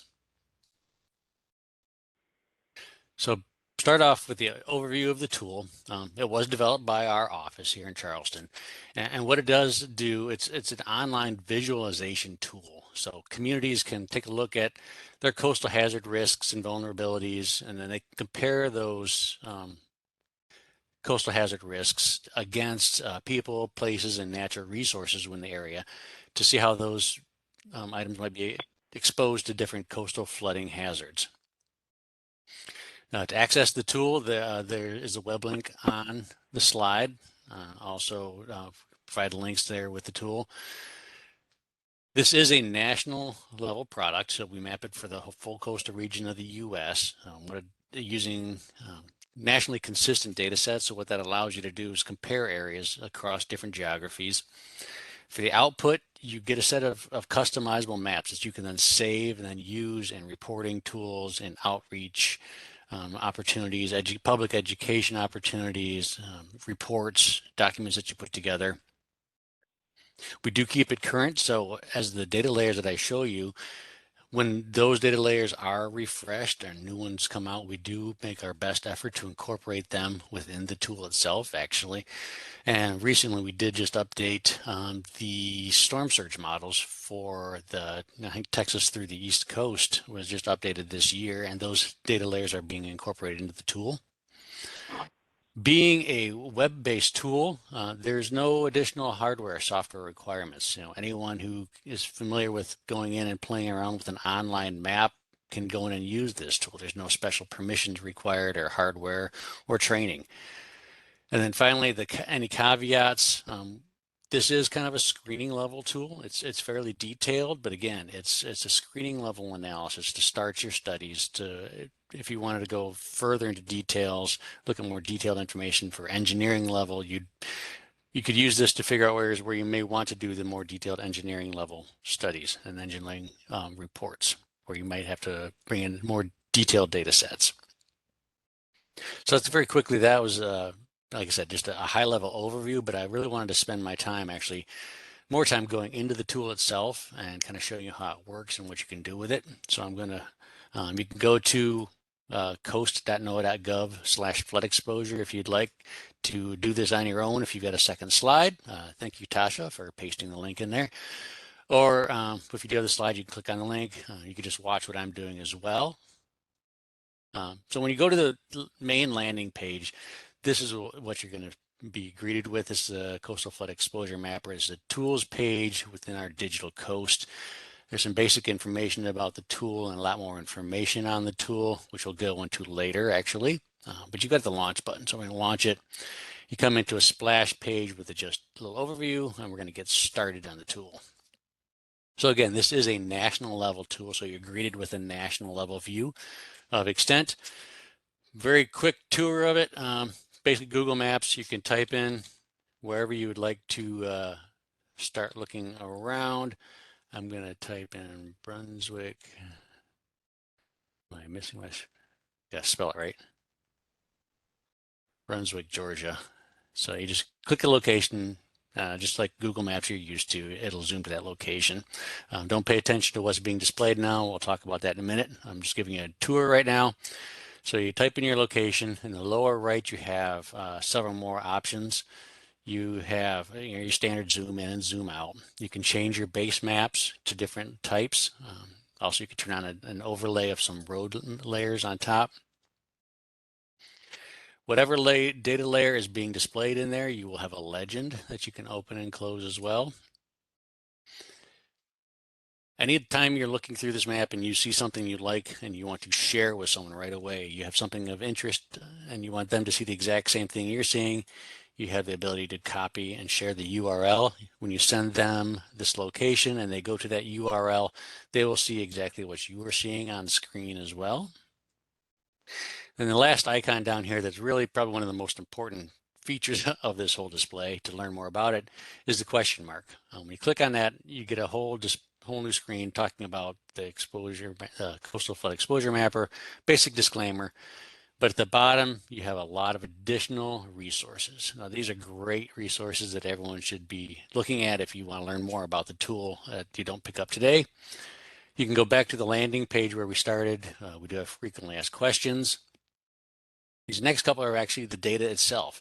So if you want to learn about the data sources that we provide, which I'll be talking about, we do have a PDF which talks about each data layer within the data set, a little more about it, and how to access the data and where it comes from and significance, why that data layer might be important for what you're looking at. If you or someone you know is a little more GIS savvy and want to bring in some of these data sets into your own viewer or into your own tool, we do have links to all the map services that we provide that serve this tool. If you want to learn more about how to do that, we do have a link to an ArcGIS online tutorial. Today I'm going to talk a little bit about some tips about how to use these maps, but we do have a document, kind of a take-home messages. So if you want to learn about how to use these tools for settings, for outreach, for education, for materials, for reports, we've got more information on that. There are a lot of data layers within this tool that I'll be showing you, but there may be some others that you're interested that we don't have in the tool. So that's what this next additional data considerations are. So it talks about other data sets you may want to bring into this tool or compare and how to get them.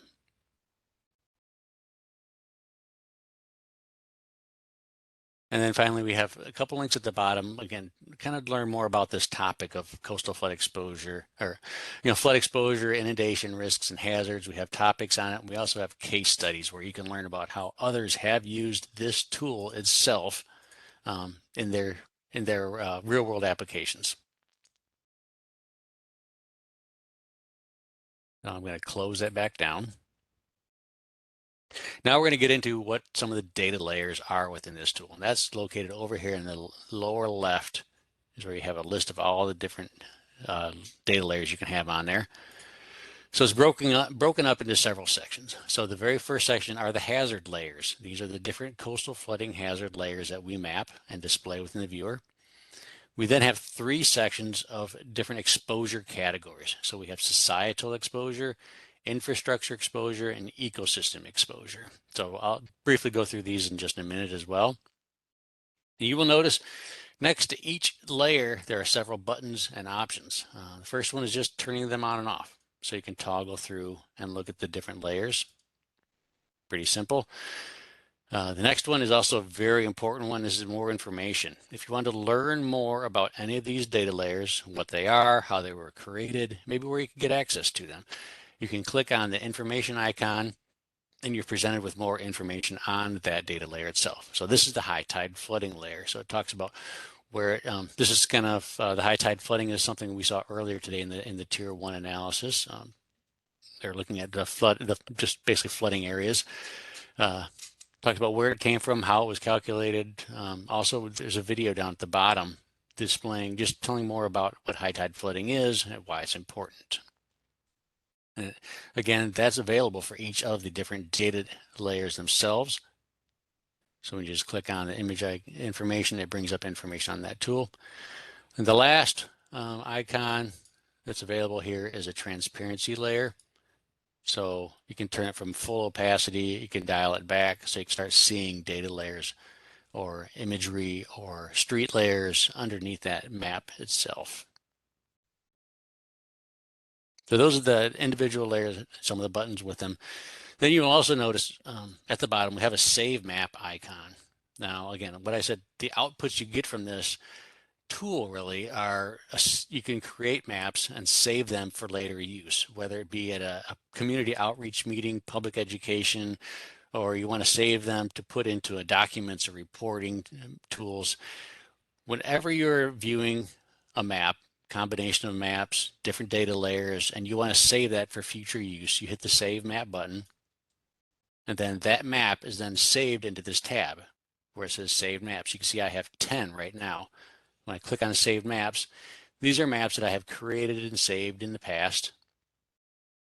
And they just stick with the viewer. And what's nice is, as you see, when I opened the tool, I had 9 already, because in the past I had created maps and saved them for one reason or another, and I haven't deleted them. So they stay with my web browser. So long as I don't clear my cache, they're going to stay with that web browser. So if you create some on your laptop when you're at the office and you're going to a meeting, you can have them saved. You don't have to recreate the maps as you're going. You can just bring them up that way. With each map, you'd have several options as well. You have the ability to download or export the map and the legend itself. They'll come down as like a JPEG that you can then put in reports and documents. Much like before, you can share the map. It gives you a URL which you can send to other users. You have the ability to add a custom description. So in this block down here where it says add a custom description, you can type in something, whatever you would like to say. So it's for an upcoming meeting you have on community outreach. You can type that information in there. You also can then remove your map from the collection. So again, I've got 10 maps. I can just delete that one. I don't need that one anymore. So now it's gone. Now I have 9 maps. And then you also have the option to delete the whole thing or share the whole set of maps as well. So now we're going to go back to the active layers, and I'm going to talk through some of these different data layers and why they might be important. So we're going to start off with high tide flooding. This is often called sunny day flooding, nuisance flooding. This was talked about earlier today. The next layer we have are FEMA flood zones. Again, most users are going to be familiar with your FEMA flood zones. I'm going to turn on the legend so you can just see what they are. We do have, for the East Coast, we do have a tsunami hazard areas, but for the East Coast of the U.S., we highly recommend it's not used or relied upon. You can tell just by looking at this data set for the East Coast, it is a very coarse data set and is not very accurate, but it was available, so we added it to the tool to give you just a rough idea of what that data set may look like. We do have storm surge layers. So when you bring up the storm surge layer, another tool, another widget opens up here at the bottom of the screen. So you have the ability to show storm surge for category 1 through a category 5 hurricane by grabbing the slider bar. By default, it's at category 1. You can then slide it up to category 5, and you can see the different impacts for the different levels of storm. And in the legend, it shows what you're actually viewing. So you see the blue is the less than 3 feet above ground. This will be the water level. Yellow is greater than 3 feet, and you can just, and so on. So it displays that. The last layer we have here for hazard layers is the sea level rise. This is pulled from our sea level rise viewer, again within our office. And now you start out at the water level, looking at 0 feet above mean high water. That's where we start as our baseline. Then you can add sea level rise in 1 foot increments all the way up to 10 foot above sea level, 10 foot of sea level rise. So as you slide the tool, you can see how more areas become underwater. So those are the individual flood hazard layers. The one at the top that comes on by default is called a coastal flood hazard composite. Now what this is a combination or a summation of those individual flood layers at any given location. So I'll bring up, in this case, I'll bring up the image information, and it tells you what layers are added up to create this index value. So it takes a look at if high tide flooding is present, how many of the flood zones, the FEMA flood zones are at that location, how many of the storm surge categories 1 through 3 hurricanes, and then how many of the sea level rise scenarios 1 up to 3 foot are present at the location. So when you click on the map, you can see it brings up a number. So anywhere you click on the map, it brings up the number of hazards that are present at that location, and it also tells you which ones they are. So in this location where I clicked, you have 5 hazards are present. It's FEMA flood zones A and the 2%, and also storm surge for categories 1, 2, and 3, which adds up to your 5 total hazards in that location. This isn't viewing this layer in and of itself, since everything is pretty much at some risk, and you want to start seeing more detail. This is where using the slider bar can come into play. So you can start backing down the transparency to see what's under that data layer. I'll just show you, for example, here, you remove that. So you can start taking a look at, I missed the layer, I want to hit the imagery layer. You can start seeing where different features are that you may be familiar with within your area, and you can start looking at the different colors, kind of an indication of the number of risks that are present at each location.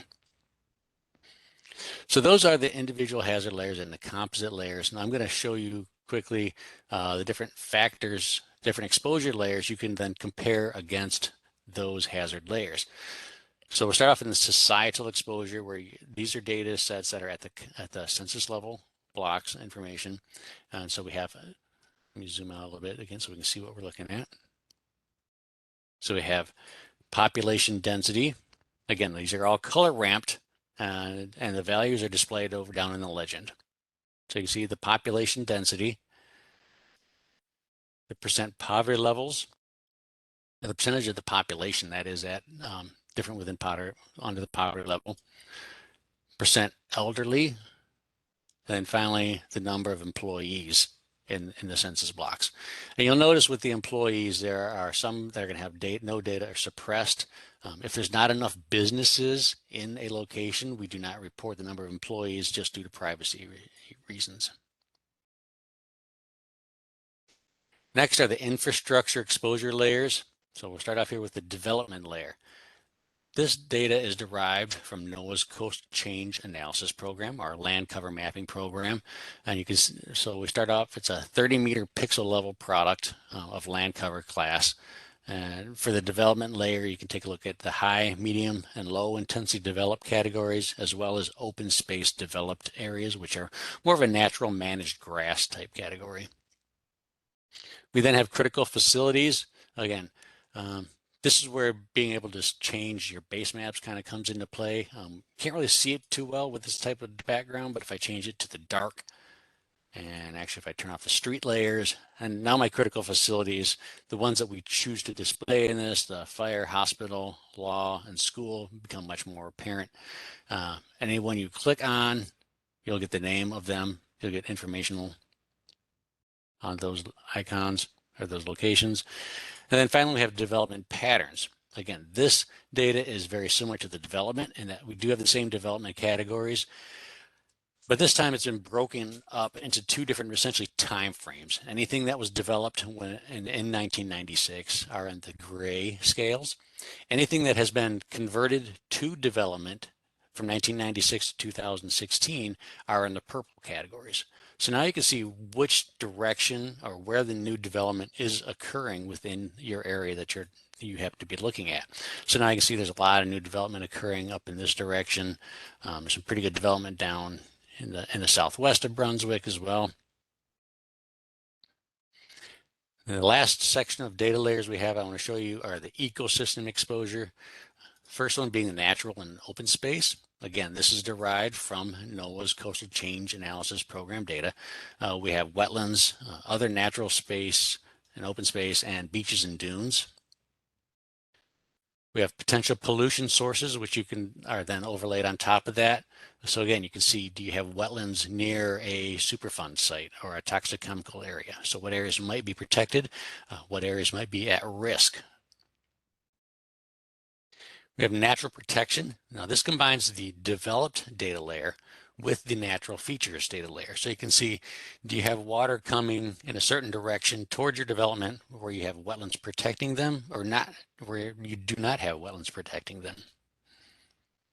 And the final data layer is a wetland potential layer. Again, this was derived through by combining a variety of different data layers, looking at soils, historical wetlands, topography features as well, to create essentially an approximation or a rating for an area to be wetland, low, moderate, or high wetland potential. So these could be areas that you want to protect to help mitigate future risk from flooding hazards, or maybe areas that you can enhance their wetland and flood retention capabilities. So now that we've gone through all the individual flood layers and the different exposure layers, I kind of want to show some examples for Georgia as to how this tool can be used. So I'm going to actually walk through kind of looking at some infrastructure layers and development and different risk factors. You can follow through it as I'm doing this on screen, or you also can, if you have the ability to, you can go through this on your own at the same time. Basically, we're going to zoom to the area of interest, look at different hazards, comparing them against infrastructure, and then we'll also have the ability to save the maps. So let me bring this back over here. So the one thing that I always like to show, because I volunteered for the Red Cross for a while, and the Red Cross uses schools for storm shelters. And one criteria they had to be outside of a Category 3 hurricane layer. So that I looked at that.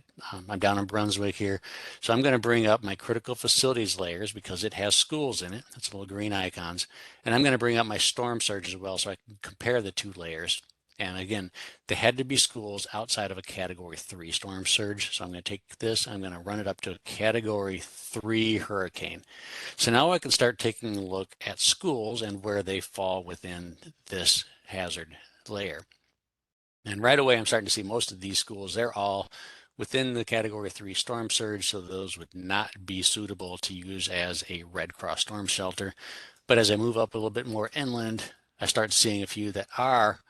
I've got like 4 different schools here that are potentially could serve as Red Cross storm shelters. And so as you zoom in on them, you can start getting more information. Just by clicking on them, it tells you what the schools are. Now this is useful. Again, the Red Cross could use something like this, or emergency management can use a tool like this. Again, this just has schools, but if you have a different data layer that has large buildings that could be used as shelters.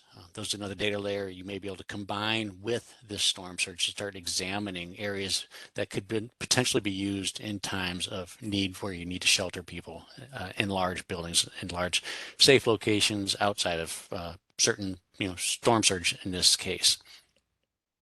This also could be used for planning purposes. If you have a new school is going to be built, where are locations you may want to build it. So you can make sure it's located outside of certain hazard categories of interest to you. So that's that first layer. Now that we're looking at the critical facilities, I might as well take a look at, I want to take a look at the hospital just because it is something of interest for me here. Here's the hospital. Let's take a look at how it compares to the different hazard layers. So here's my hospital right here. You can zoom in. I can see, is it at risk from high tide flooding? Well, not really. It's pretty safe from high tide flooding, so we're pretty good there. FEMA flood zones, well, it's kind of surrounded by the 0.2% annual chance. So that hospital's at a potential risk for some flooding down the road, especially if you start considering sea level rise and how that may impact where the changes in the FEMA flood zones may be. Storm surge. Is it at risk from any storm surges? See, okay, I'm having a problem with it not refreshing. Okay. Yeah, there's category 2. So that when I'm at a category 2, it's actually coming right up to that hospital. It's not refreshing like it's supposed to. Category 1. All right, so it looks like it's safe from a category 1 hurricane, but we come up to category 2 hurricane. That hospital is now starting to be surrounded. And finally, let's look at sea level rise. So for 0, let's run the sea level rise up, see if it started getting up to the hospital. And I can see it's pretty safe. Not until I get to 10 foot is it surrounded. So again, this hospital, for the most part, is not too bad. It is kind of surrounded by the FEMA flood zones. And storm surge starts to get to it. So those are just some considerations emergency managers might want to take into consideration for if a hurricane is planned to hit the area, something to take a look at. So that was the critical facility layer specific, taking a look at different hazards. The next thing I want to take a look at is development. And particularly, I want to take a look at development patterns. So I'm going to turn this off just so I'm looking at the development patterns. So I'm going to take a look at where development has been occurring. Again, it's the purple since 1996 to 2016, where it's been occurring and how it relates to the composite. I'm going to take a look at it, comparing it to the composite flood hazard. I have gone through this already, so I did kind of find some areas of interest out in St. Simon's Island. I'm going to zoom in here, and I've got a couple of these purple areas indicating some new development since 1996. I'm going to turn on the coastal flood hazard composite. I can't really see through it, so I'm going to back the color down a little bit. And now I can start seeing that I've got some 5, 6 different number of coastal flood hazards in some fairly more recent development. So I want to take a look at what in particular is going on at these locations. I can do that by turning on my imagery data layer. I want to zoom in. So I've got these 2 purple areas of interest. I'm going to take my development layer, slide it down so I can see through it. And this top one up here, it looks like to me, I've got some townhouses and condominiums. And this lower one down here, to me, this looks like a horse farm. You've got riding stable, you got riding areas. And if you're looking at the impacts of potential flooding in these locations, they're very different. If you get flooding up in this location, you have the human population, you've got the buildings at risk, a lot different dollar values. It's going to flood a lot more, could potentially cause a lot more greater impact on the human side than if this area that is a horse pasture gets flooded down there. You've got a lot more capabilities maybe to rebound from flooding down here because it's going to be horse pastures and fields. One final location I want to show really quickly down to the south of Brunswick. I've got another area of interest. Again, I'm going to turn on my development pattern just real quickly here to show you what I'm seeing. Slide this up. I've got 2 bright purple areas here. And I look at the flood composite on top of it. Again, I've got quite a bit of hazards occurring in those two different locations. So that's an area of maybe interest you want to examine and see what's going on in that location and what is it? What are some potential impacts of that? And I've gone through and I have taken a look at these already. I'm going to turn them off. So up in this location here, we have a port facility. So you're going to have shipping containers, a lot of potentially high dollar values up in here. You've got jobs being impacted as well. To the south down here, this is actually a Mercedes-Benz plant. Again, it's another area of potential high dollar value. A lot of impact on employees in the area trying to get to and from work, economic loss in case something happens, if it does get flooded from storms or from storm surge or sea level rise or the composite of all of those. So now that we've actually gone through and shown you some of the development, how this tool can be used, ways you might be able to use this in your area, I want to talk briefly about the community rating system. It is a FEMA program where it's a volunteer incentive program that communities can participate in to reduce their the taxes, the flood insurance rates by going above and beyond minimum requirements. So there's over 1,500 communities participate in this nationwide. Back in Georgia with the last report that came out, there were 58 communities in Georgia that were eligible for it. Those that are participating, they received an average of about 14% discount on their insurance rates in the special flood hazard areas and 6.4% insurance rate discounts in non-special flood hazard areas. This tool, the Coastal Flood Exposure Mapper, can help in several ways. We do have a one-page document that actually lists them in detail, but a lot of the information and the capability to make maps and display this information plays into what's needed to participate in the community rating system. So you can create and provide custom maps of areas at risk, performing outreach activities, identifying open space for protection and preservation, and you can identify and plan for natural floodplain protection. There are several categories within CRS program. Again, this one-page document spells them out in more detail. So if you're interested in participating in that, you can look at this document and reach out to us, and we're more than happy to help you investigating this. And then finally, if you want to learn more, this is back on that Digital Coast Tools page where it first started out. Done at the bottom of the page, we have links to a lot of good information. We have related data sets that you can look at. You can also get access to all the different data layers within it. We have stories. These are stories from the field of people actually using this tool in their area and how they were able to take advantage of this tool. A couple examples actually in Georgia and in nearby South Carolina. And we do have some related tools. And then finally, we do have training. We have a lot of good training that is related to inundation or topics of flood risk, flood management, adaptation planning. We have how to map open space. Again, talking about the community rating system. These are available trainings that we do have that you can learn more about by going to this data landing page. And with that, I know I'm at my 30 minutes, so I'm going to wrap up and stick around for a couple minutes for any questions if we have time. Yeah, thank you, John. That was great. We had one question in the chat. Is this the national MOM or MOM data, or is it basin-specific data? I believe it uses the MOM. It's the maximum maximums. I know if Doug is still on the call, he can definitely give the more specific answer, but I'm pretty sure it's the MOMs. Yeah, John, this is Doug. It's the National Storm Surge Risk Maps that the Hurricane Center produces. They just released volume 3 of that, which is an update. If you do just Google National Storm Surge Risk Maps, you can get to the source data for that. Thanks, Doug. All righty, thank you, guys. It is just about 11:30. Up next, we have lunch, which, if you're like me, it's very important to you. So after lunch, we will come back at 12:30 and and go over the coastal hazard system.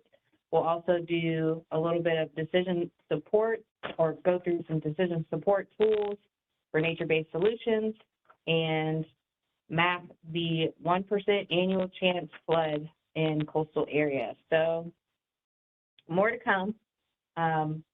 Be back here at 12:30 and we'll get started.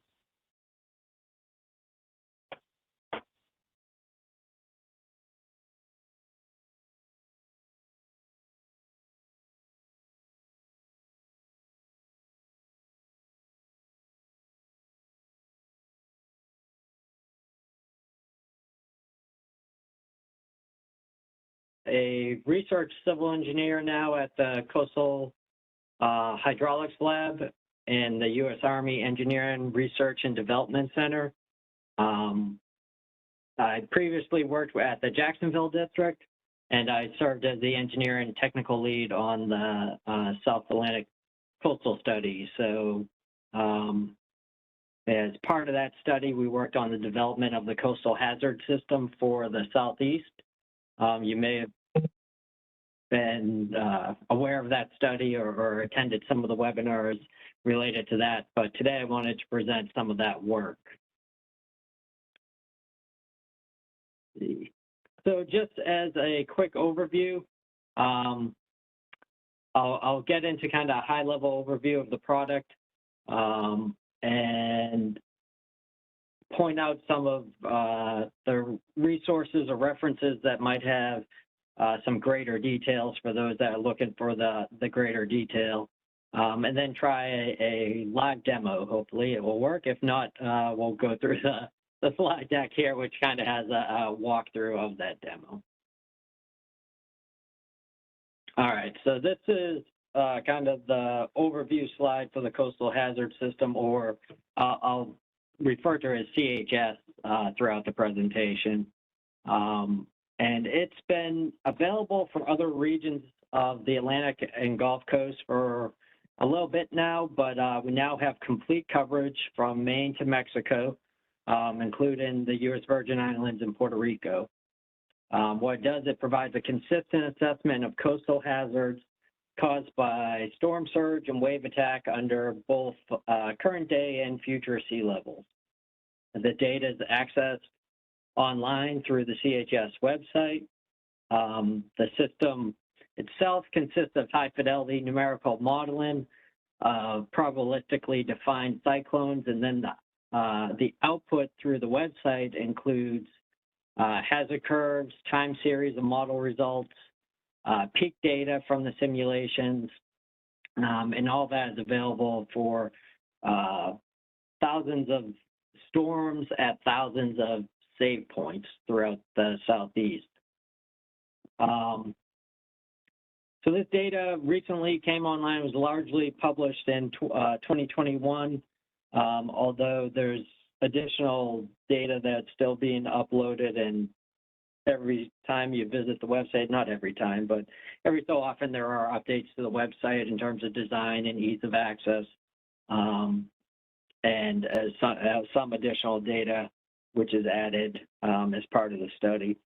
The website itself is best viewed using really any browser, Chrome, Edge, Firefox, or Safari. One of the caveats to this work is that this is a regional scale effort. So we used high fidelity models, and we'll talk about those a little bit, with pretty good resolution down to tens of meters. But as you get into some really narrow channels or far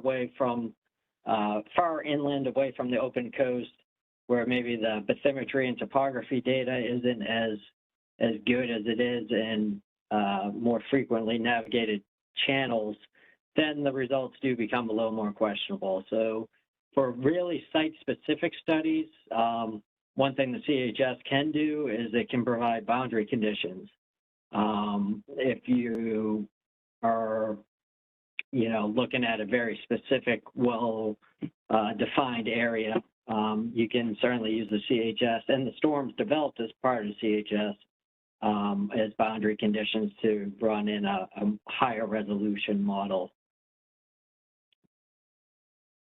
All right, so what is the coastal hazard system? It's a national scale effort for the quantification of coastal storm hazards and distribution of probabilistic coastal hazard analysis results in statistics, or PCHA.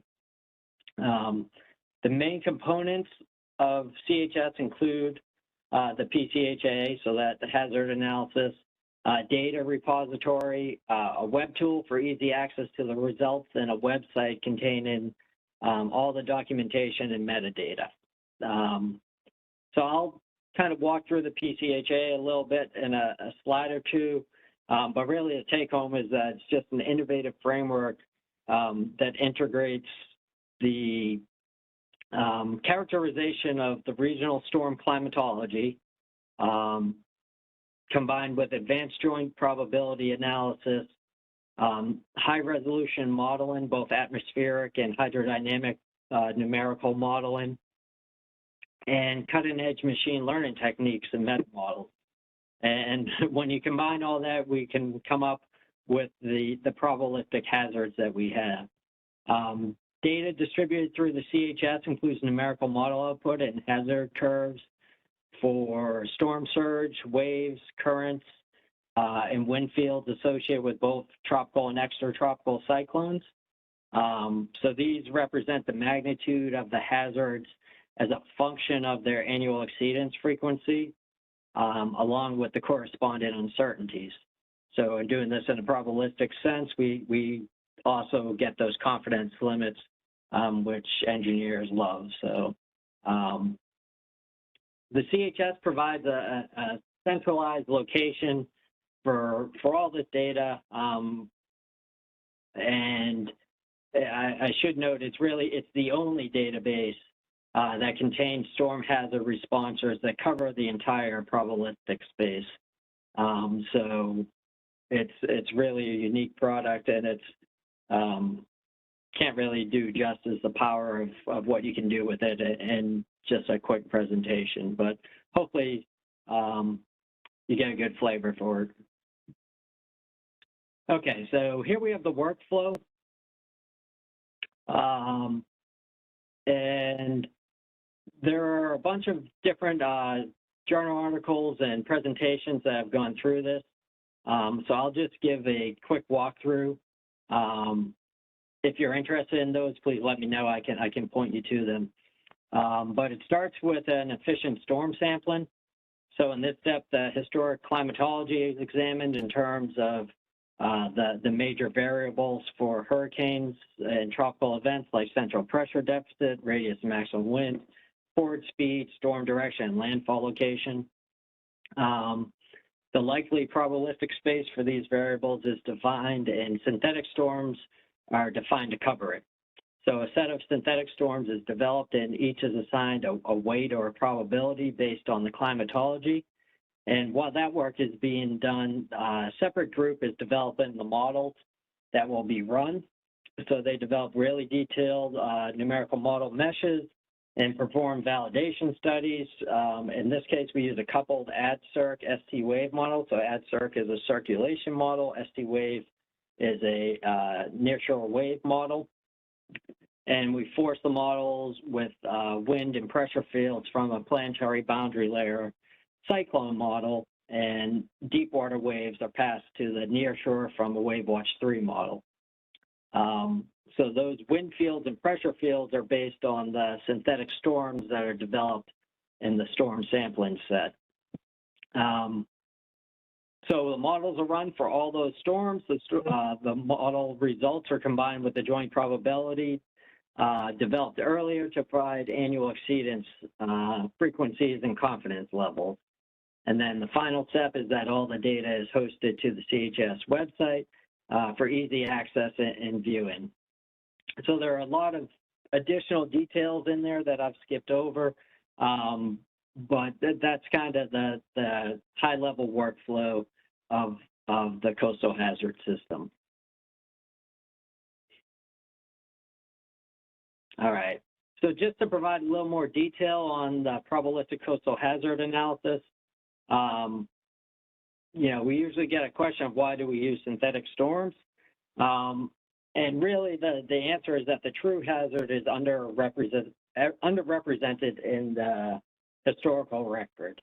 So this is a good example. This hurricane is at Mexico Beach and looking at Hurricane Michael.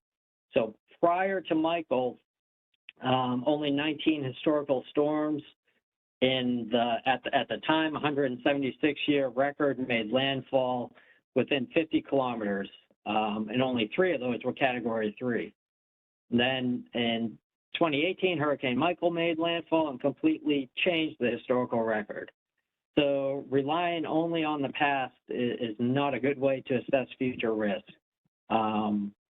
This is especially true in an area like coastal Georgia, where you guys have been extremely fortunate to really miss a major hurricane impacts for, you know, for a century. And what you see in a gauge record may not be at all representative of what is possible to occur there.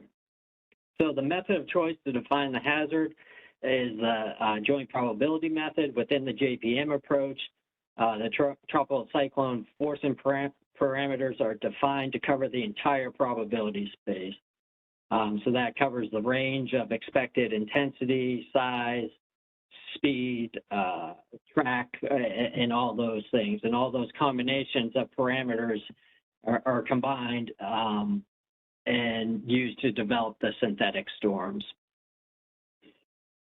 So in that way, we're ensuring that, you know, anything that is possible to occur is modeled and assigned the appropriate probability of occurrence. Okay, so as part of SACS, the South Atlantic Coastal Study, there were 3 CHS study domains: Puerto Rico, U.S. Virgin Islands, the Southeast Atlantic, and the Gulf of Mexico. So this just gives you kind of a look at the well, the picture here is for the Southeast Atlantic, which went from North Carolina to Southeast Florida. These are the synthetic tracks modeled. Along each of the tracks, there are different variations of hurricane parameters. And listed here, so here we have 1,060 simulated synthetic tropical cyclones. Using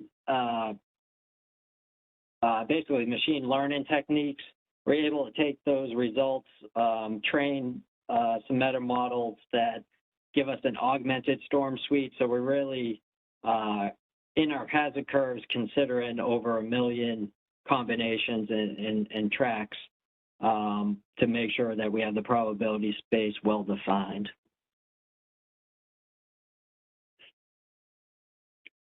And I've mentioned a few times that CHS is available under current day and future sea levels. Here we see the 3 conditions the simulations were run at. So present day mean sea level plus 2.73 feet and plus 7.35 feet. The 2.73 feet corresponds with approximately 40 to 50 years of sea level change under the USACE high curve, or about 100 years under the USACE intermediate curve. The 7.35 feet corresponds with 100 years under the USACE high. So including the sea level change in the numerical modeling is important for a more accurate depiction than just linear superposition. You can think of just how tide elevations are nonlinear, especially away from the coast and estuaries, and further away from the inlet, so is the surge. So by including sea level change in the initial conditions of the model, and nonlinear effects of sea level change and storm surge are included in the results. So with that, actually, I think I have one more slide before some of the types of data. Really focus on the stuff in the red box. Some of the other stuff is not yet available or is hopeful to be included someday in the coastal hazard system, especially the observations. But focus on the model results. So this is the type of data that's available from the ADSORC model. We have time series and peak data of water elevation, wind, current, pressure,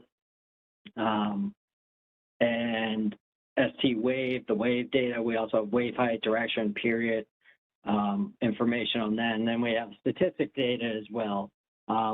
Most commonly, people are interested in the annual exceedance frequencies.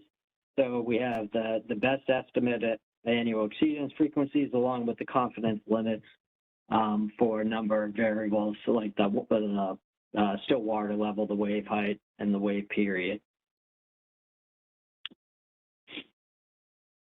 All right, so let's go through an exercise. This is in the slide deck. I'm going to try to do it live. Hopefully that works. If not, I can default back to these slides. So we're going to try to look at the storm surge inundation annual exceedance frequency around Tybee Island for both current and future sea level. So we open the coastal hazard system. I'm going to move this window over. Hopefully you all can see it.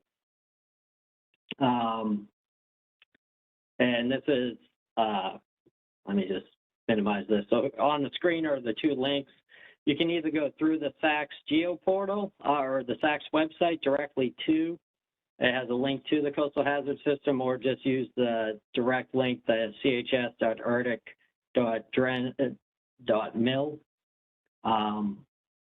And you'll come up to the CHS homepage, which looks like this. Gives you different options to how to go into the data. We're going to search by location. So we'll click on that. And good, seems to be working. That's a good thing.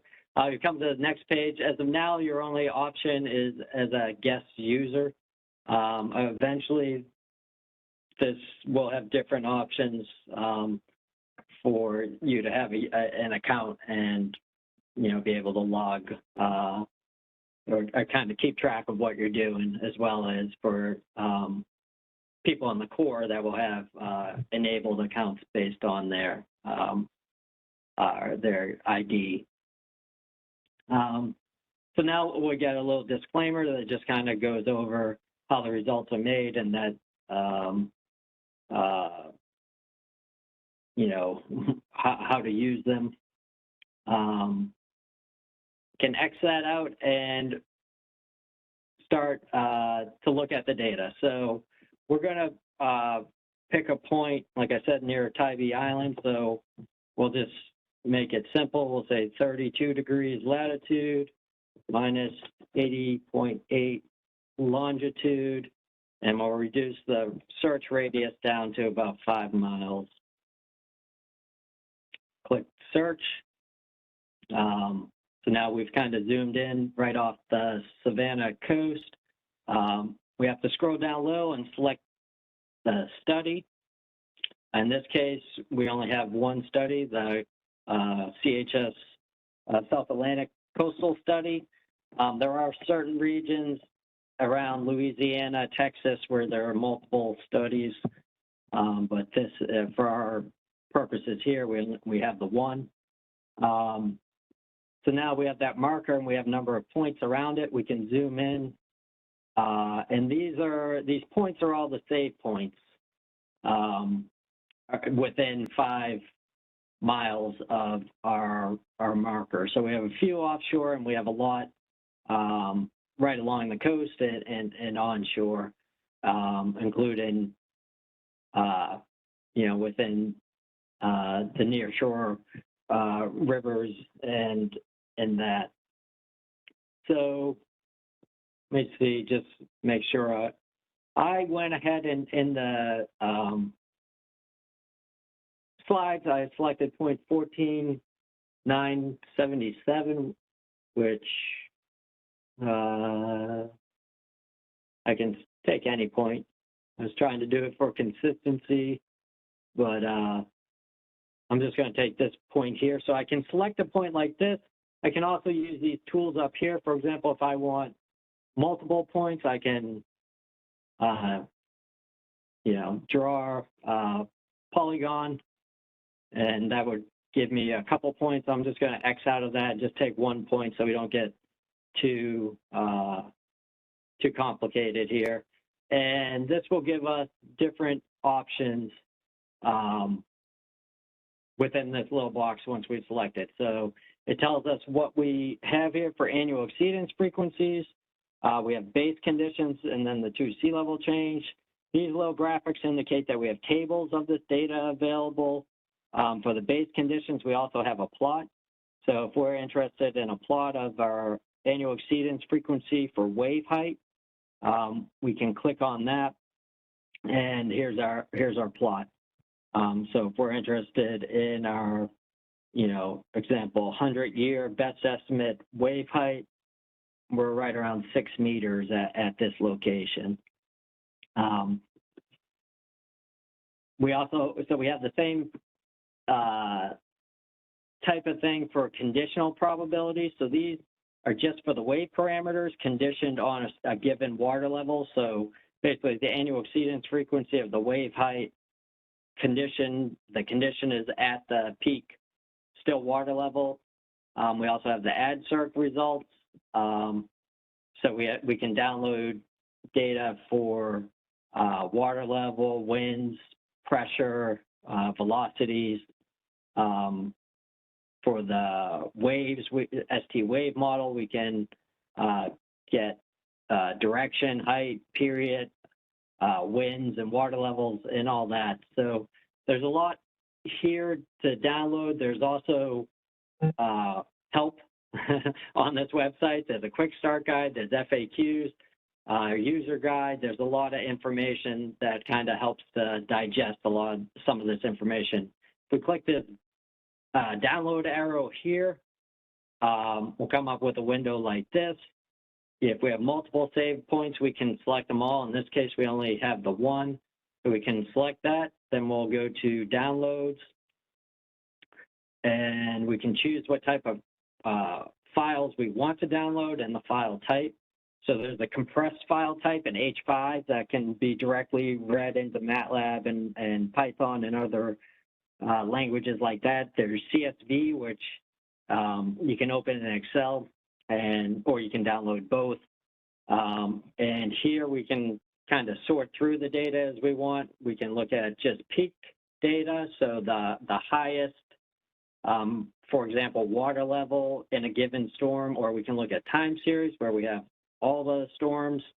And there's also a third one, which is the statistics, which would be our annual exceedance frequencies in that. So if we just download it all, click at CSV if that's what we want. We have 44 different files that are going to be downloaded. Click OK. It will take a second to download, so I'm going to just jump to the downloaded files.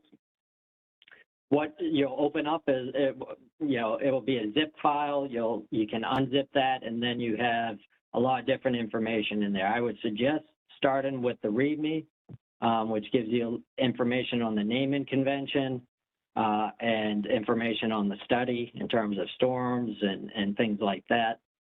Plots are restricted to those annual exceedance frequency curves for the base condition. So for example, 14, yeah, I do have the right point. For some reason my notes I have 977 is 577. So here's our still water level curve, annual exceedance frequency curve. So again, like a example, 100-year water level, somewhere around 3.5 meters, NAVD 88 at this site. And CSV. So here we have a whole bunch of CSV files. Can open up, I'm sorry, I thought I had this open, a couple of these.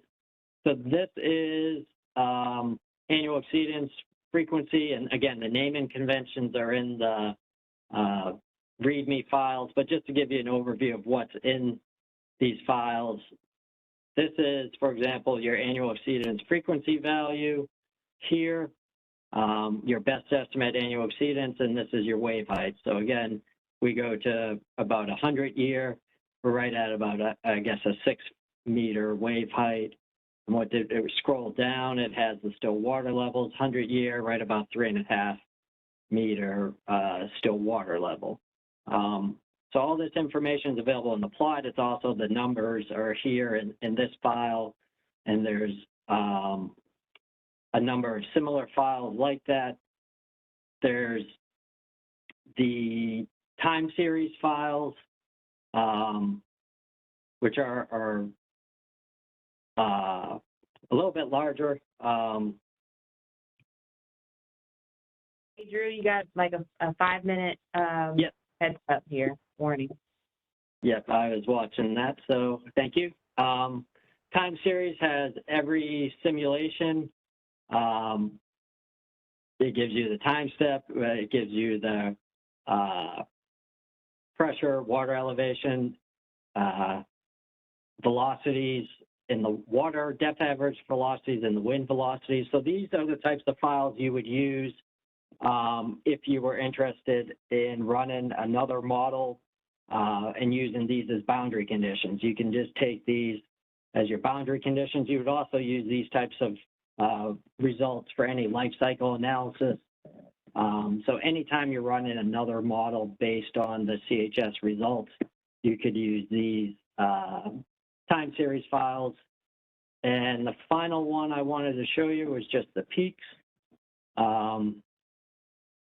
And this is, so these are actually the historical storms, but these are the peaks.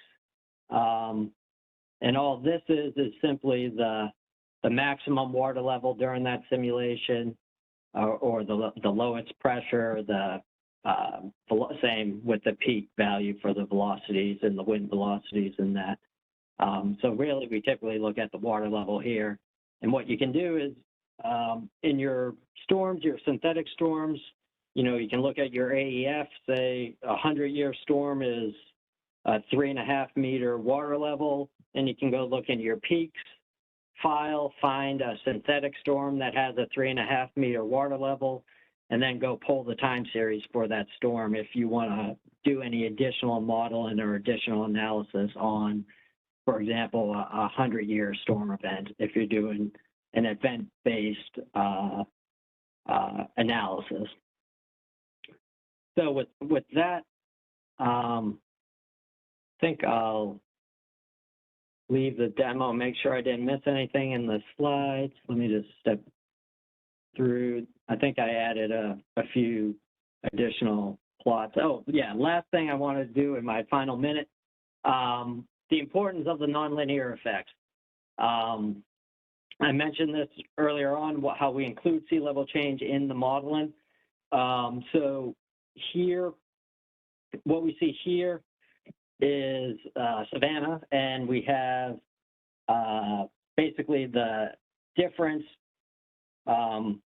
between the sea level change 2 scenario and the no sea level scenario, subtracting out the 2.24 meters of sea level rise. So basically this is the nonlinear difference between those. And there's areas you can see where there's an increase up to about a 1/10 of a meter or about 1/3 of a foot.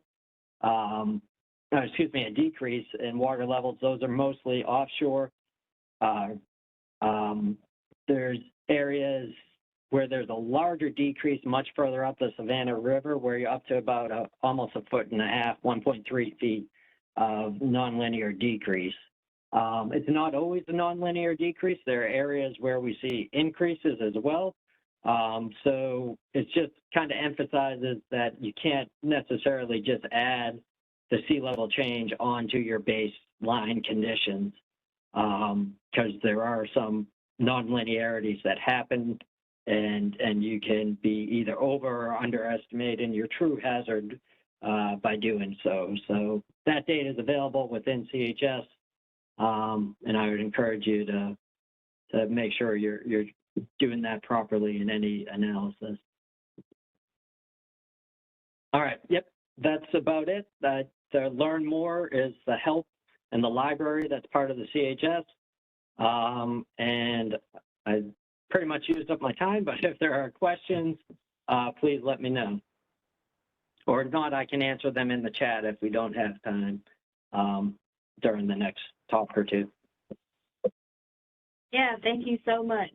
If you guys do have questions, just put them in the chat, and Drew, when you get a chance to just go through those, if there are questions in the chat, then you can respond that way, so we can stay on schedule. Sure. And I just wanted to add one quick thing, Jared Lopes here, that we've utilized the coastal hazard system data at a more refined level in Georgia already. So one study that used this data was a Camden County sea level rise vulnerability assessment.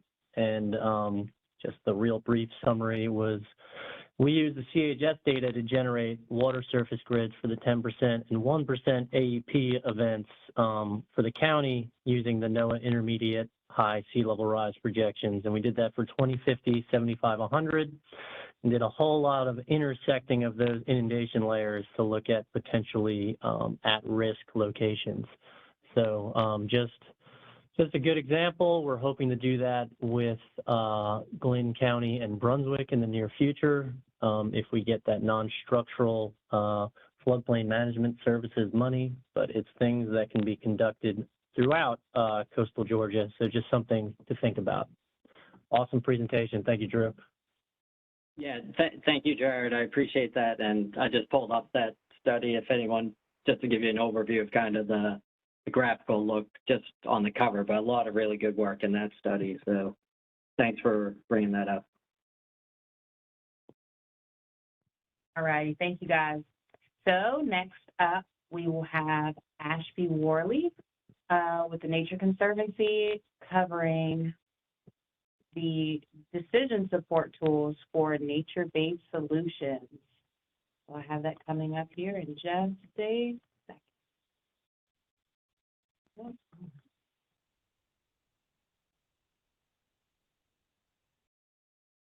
Great, thanks, Pamela. Good afternoon, everyone. I'm Ashby Worley with the Nature Conservancy based out of Brunswick, Georgia. And I'm going to be presenting a couple of decision support tools that TNC has created for the public and local coastal communities to use to help take action on climate using nature as part of that solution. If you're not already familiar with the Nature Conservancy, we're a 501c3 nonprofit founded in the U.S. in 1951. We have over 1 million members across the world, over 400 scientists, and work across 72 countries and 6 continents, with the mission to protect the lands and waters in which all life depends. And TNC does incorporate climate really into everything that we do, from our land conservation efforts, which you're probably most familiar with, all the way to our work with freshwater and fisheries and beyond. Next slide. So as part of our climate adaptation work, which is my role here in Georgia, TNC focuses on nature-based solutions for reducing coastal hazard impacts and risk. And of course, tomorrow you're going to hear more about nature-based solutions from NOAA.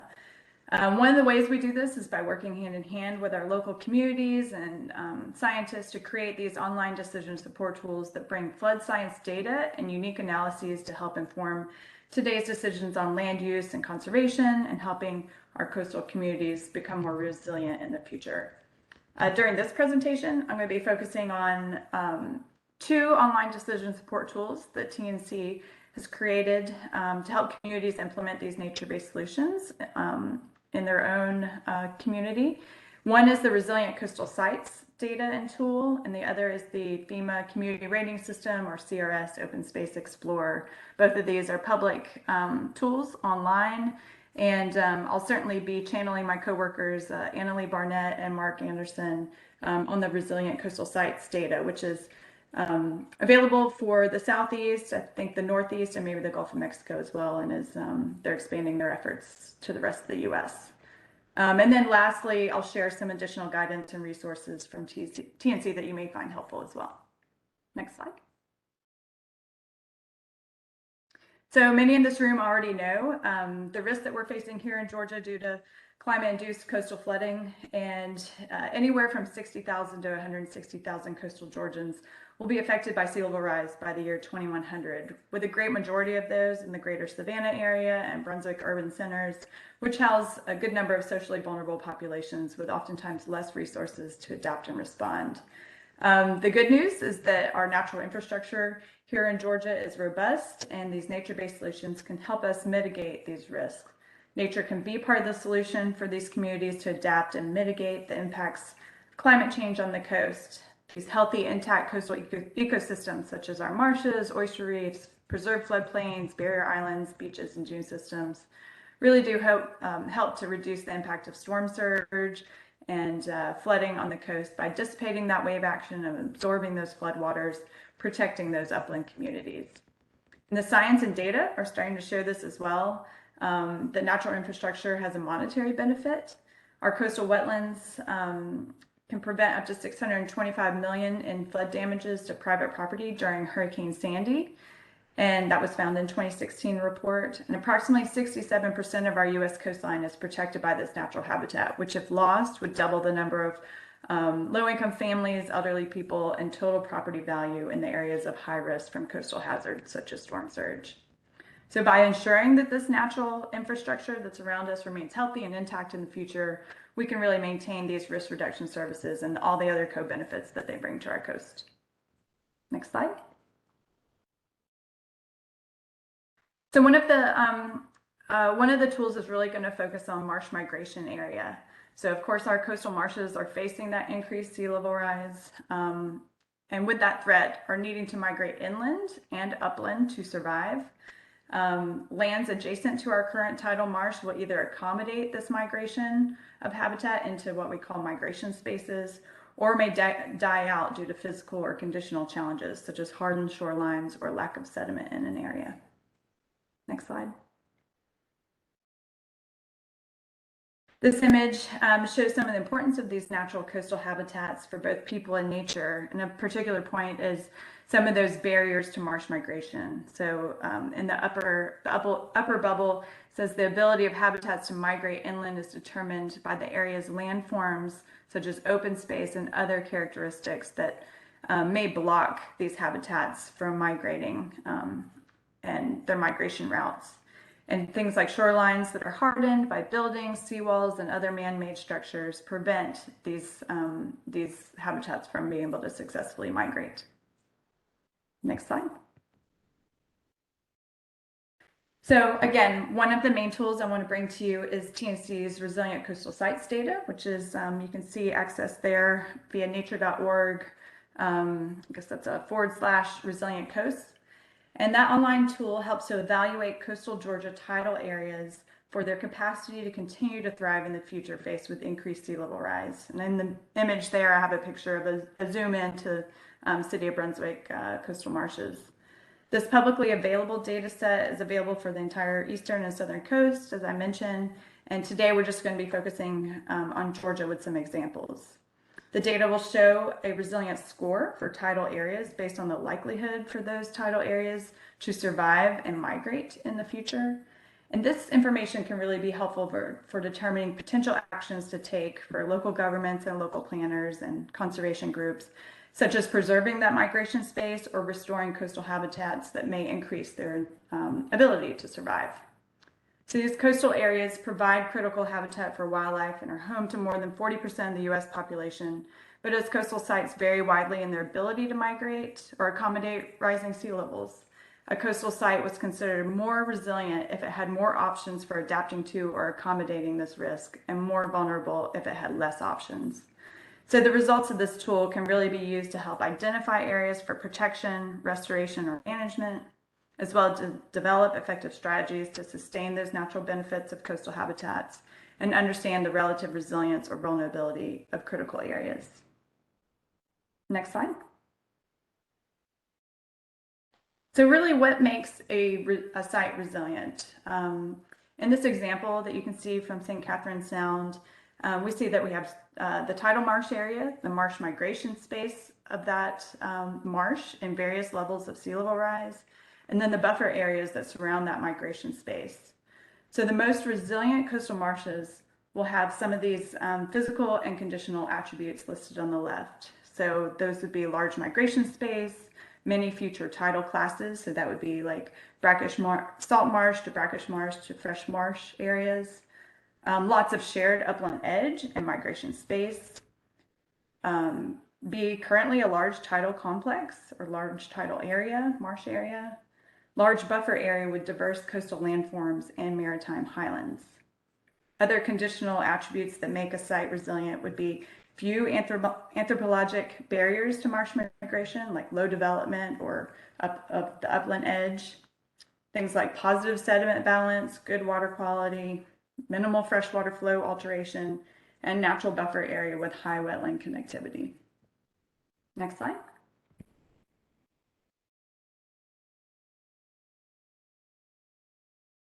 So TNC took the conditional and physical data that I just described for the coastal sites and broke them down by coastal shoreline region. So that would mean our riverine areas and our estuarine areas, as you can see here, and determined which may be more likely to migrate based on these factors.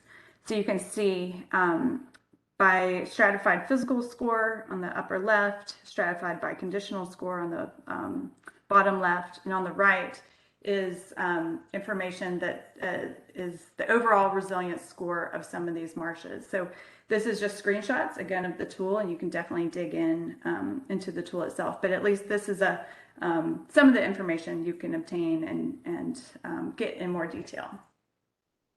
Next slide.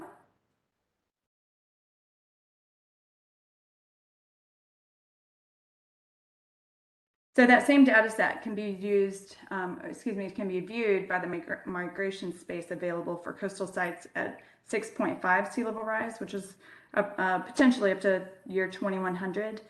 And you can use this to analyze and look at the percent protected area in those regions, as you can see on the left, and also the size classes and acreage of these, and acres of these migration spaces on the right. Next slide. So we're going to walk through a few more examples of how to use this data set. By looking at the marsh migration space of coastal tidal marsh with the secured land data set near St. Catherine Sound, you can see which areas may still need to be protected to accommodate future marsh.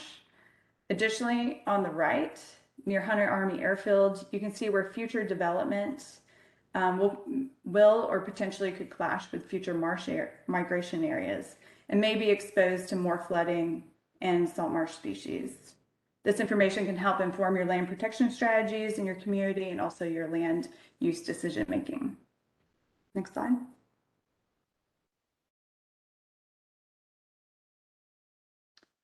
Near St. Andrews Sound, with water quality data layer turned on, you can see where coastal marsh migration space is slightly below average for water quality. By clicking on the flow alteration data layer near the Savannah River on the right, you can see where the migration space for some of the tidal marshes scored below average for flow alteration. This may help show where to focus work, particularly on water quality and hydrologic flow restoration in order to help these marshes migrate more successfully in the future. Next slide. So lastly, we can look at data to show marsh migration space acreage gained with the roads layer turned on as well. This helps us to see where barriers may make it difficult for the tidal marsh in this region to move into the large migration space inland. You can also explore, such as on the right, where migration areas may impact the socioeconomics of a census area. This could inform who may be impacted by migrating coastal areas and determine what kind of solutions for how to mitigate impact to both people and nature. Next slide. So why is this information important and for coastal planners like yourself? So you have a role in helping ensure Georgia's tidal marsh habitats can thrive into the future. Of course, working alongside partners, there are a lot of options for restoration and protection. And based on spatial analysis alone, a little over 50% of our current coastal habitats in Georgia could be lost in the future due to sea level rise and these other physical constraints. But by helping preserve the migration space for this marsh, we can help ensure that we'll have it in the future for Georgia, and it becomes especially important as we see sea level rise closer to the 6.5 feet scenario on the far right. Next slide. Okay, so we're going to jump over to our second tool that TNC has, and it's called the CRS Open Space Explorer. And this is created directly with coastal communities to analyze and assess their creditable CRS open space areas and determine which are still eligible for points if protected from future development. As you probably know, many of you are local governments or are familiar already with the CRS program. It helps to incentivize communities to go above and beyond the minimum standards of the FEMA flood insurance program. And through this community rating system program, communities are rewarded for taking on extra aspects of floodplain management, from outreach events, signage, adopting flood resilient building codes, and protecting open space in the floodplain from development. This last element is actually one of the largest point categories in the CRS system and can help communities gain substantial points and therefore substantial discounts on their flood insurance. The CRS tool actually helps communities to identify that open space areas that count towards open space points already, providing maps to support your CRS application and reviews, and most importantly, identify that open space area in the floodplain that could gain your community points if it was protected in some form or fashion from development. Next slide. So this tool is available actually for several states within the US, and here in Georgia we have expanded that to cover Glenn County and Camden County, along with the cities of St. Mary's. We're working on Brunswick and Jekyll right now as well, and then next year we'll be bringing City of Kingsland into this tool. We are interested in scaling this actually across the Georgia coast. Working with our friends at NOAA, we would work with local communities to do the NOAA workflow to produce the data that could then be imported into the tool and usable by your community. So of course, if you're interested in this tool, bringing it to your local community, reach out to me and we can discuss some that possibility. And of course, this is a public facing data set online at crs.tnc.org with some other additional resources on that website as well. Next slide. So let's go over what the tool actually displays for a community. Here's an example of the one we've just created and are actually still tweaking for Glenn County. You'll see in the lime green areas, the special flood hazard area that is currently qualifying as open space points for the county due to those areas remaining in open space or non-developed condition. A lot of these marshes in Glenn County are counting towards that in the point system, gaining them a little over 1,000 points. In dark green, which is really what I want to kind of highlight here, the dark green areas are areas in the floodplain that are currently not being counted as open space points and are currently not gaining any points for the county, but could provide points and should be prioritized for protection in order to provide flood resilience. So this could gain, for instance, Glenn County up to 218 points if the areas in dark green were protected from development in some way. You can also layer other information such as your impact adjusted special flood hazard area. You can also look at layers such as the excluded areas of the analysis, which is typically federal lands, and then critical species habitat and wetland restoration potential. Next slide. So zooming in on one of those dark green areas and parcels, this is the data is attached to the tax parcel information.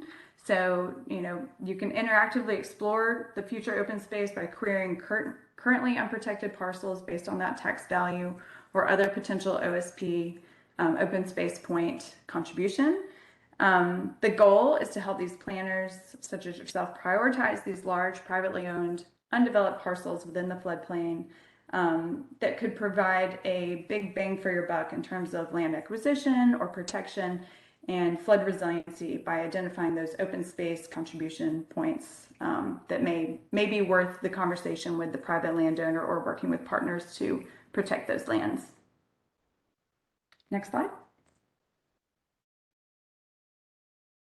So how have communities used this tool and how can you use it? In North Carolina, with some of these analyses and the creation of this tool, an average of 546 additional open space credits across 8 communities were identified within the analysis and doing that NOAA workflow. And 5 of those communities were able to raise a class in the CRS system. Dare County, North Carolina prioritized 6 large private tracts to protect through long-term easements before their next CRS review. And another North Carolina community, which is where this tool first rolled out, use this information to guide conservation subdivisions, a land use zoning approach that allows development density bonuses when environmentally sensitive areas such as a floodplain are set aside in conservation. And again, we've just recently created this for St. Mary's and Camden County in 2020 and are in the process right now of refining the data for Glenn, City of Brunswick, and Jekyll, and soon to bring on City of Kingsland. So again, how can you use the CRS Open Space Explorer if this is if you work in Camden or Glen, or if this tool is created in the coming years for your community? You can use it to help prepare for your CRS credit submissions. You can validate your already submitted open space point credits. You can prioritize those future open space point parcels. You can influence zoning and policy with this information and also use it for outreach and stakeholder engagement. Next slide. So lastly, I just want to bring to your attention a couple of resources, and they are linked in my PowerPoint. So if it gets sent out and the link breaks, I'll make sure that Pamela has the actual website for it. But there's 2 handy guides that TNC has created that if you're a floodplain manager or a local planner, you may find of interest. One is the Community Incentives for Nature-Based Flood Solutions, a guide to FEMA's community rating system for conservation practitioners. So this is a really helpful guide that explains how nature-based solutions are creditable components of the FEMA CRS system and provides a brief overview of the CRS and discusses how the conservation community can further nature-based solutions through CRS. So if you have conservation groups that you're working with in your community, there are some case studies in this document, and it's a good platform for connecting both floodplain managers and local governments with those conservation groups in your community to see where you can work together. Another is about promoting nature-based hazard mitigation through the FEMA mitigation grants. I think this came out just a year or 2 ago and is a real handy guidance document for those interested in pursuing the FEMA HMA grants for nature-based solutions. So it's just a really good guidance document to kind of help local communities and applicants wrap their head around nature-based solutions and provide some examples of how FEMA may be able to fund those actions. So I think that's my last slide, and I welcome any questions that you might have. Thank you. And I'll put some links in the chat. Thank you so much, Ashby. We did have one question from Craig Clark. He had asked if it was known if the new FEMA Risk Rating 2.0 affected the CRS program. That may be a question that could be split with the next presenter. Yeah. I know he has Yeah, more, I was thinking that Aidan may be the best person to answer that one, because I don't actually know. I know that there have been some changes with the discounts, CRS discounts, whether you're in the special flood hazard area or outside the special flood hazard area. I believe those are getting similar discounts now, whereas they were a little bit like 2 different discount categories, but perhaps Hayden can answer that now or on the next PowerPoint. Yeah, we may be jumping the gun on his entire presentation, but but thank you, Ashby. We will table this question for our next presentation. So let me switch over here.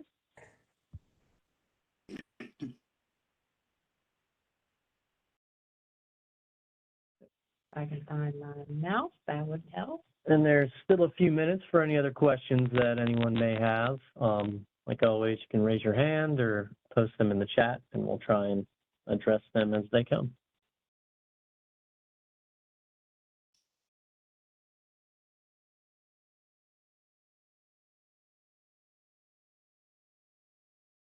And Ashley, thank you for adding the link in the chat.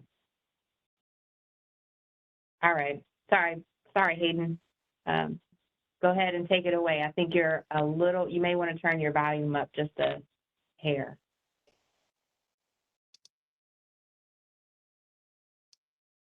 Okay, are you hearing me okay? Yep. Okay, great. Okay, good afternoon. I'm Hayden Blaze, and I'm the manager of the floodplain unit at Georgia DNR. Basically, today I will just try to cover a bit of what we do at the floodplain unit and also the process used for preparing the FEMA flood insurance rate maps for coastal areas. And I think I have one slide that sort of refers to the risk rating 2.0. So at that point, I'll probably try to see if I can provide some clarity on risk rating 2.0. I'm certainly not an expert in insurance, but I'll try. Okay, next slide. Okay, FEMA grant funding through a cooperating technical partnership agreement with Georgia DNR allows for the procurement of mapping contractors, program management support, and community outreach and mitigation strategies. So we do receive our funding from FEMA for mapping. Next slide. We also receive funding for a community assistance program, and that supports stuff like the delivery of FEMA's L273 training titled Managing Development through the National Flood Insurance Program. And we also have other targeted trainings, like we have bi-monthly webinars on various topics. We also have other targeted trainings to local communities. We also respond to something like over 1,000 general technical assistance requests annually. We also prepare floodplain encroachment reviews in response to requests from agencies such as boards of education, funding entities, and project sponsors.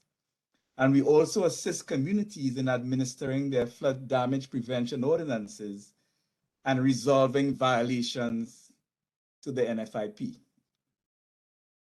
Next slide. Okay, the Georgia Flood Risk Map Program, MAP, meaning Mapping, Assessment, and Planning, focuses on developing products using high-quality topographic data and presenting information that will allow for an understanding of the risk of flooding, and not just whether a property is located in or out of a regulatory floodplain. This will allow for more or informed decision-making on how to mitigate that risk for both public and private sector assets.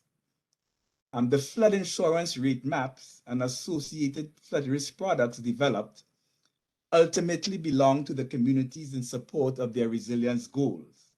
And therefore, we always have an outreach approach where we try to get public acceptance of the updated products.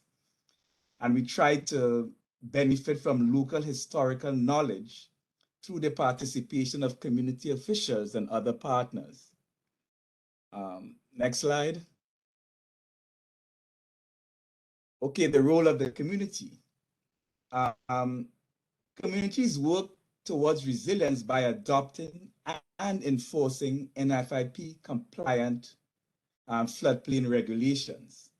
Just to mention that over time, communities must strive to have insurable structures compliant with current floodplain standards and must enforce what we call the substantial damage, substantial improvement rules. This requires that when the cost of repairs or improvements to a structure is 50% or more of the market value of the structure, then the structure must be brought into compliance.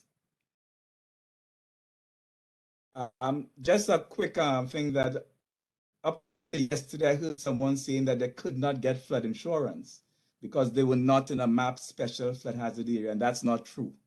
Anyone can purchase flood insurance through the NFIP once their community participates in the NFIP. Next slide.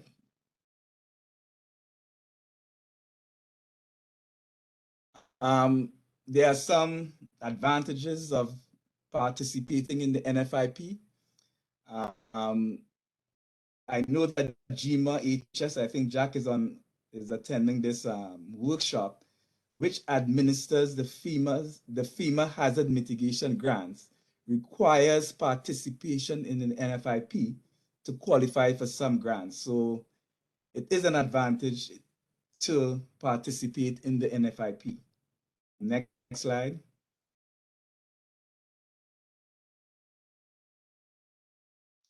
So I'll get into a bit of the process we use to do the flood insurance rate maps for the coastal areas.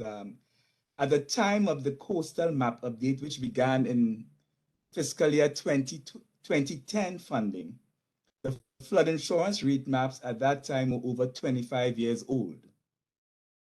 The new coastal study would deliver products that allow for coastal communities to better plan for and communicate flood risk scenarios, and to develop and implement mitigation actions to reduce flood risks, property damage, and loss of life, thereby becoming more resilient communities. Just to mention that the flood insurance rate maps are for the 1% annual chance event of flood and is a statistical tool. So I know folks have asked, is it a category 1, category 2, or category 3, or whatever, but this is just the 1%, not related to any specific category storm event. Next slide.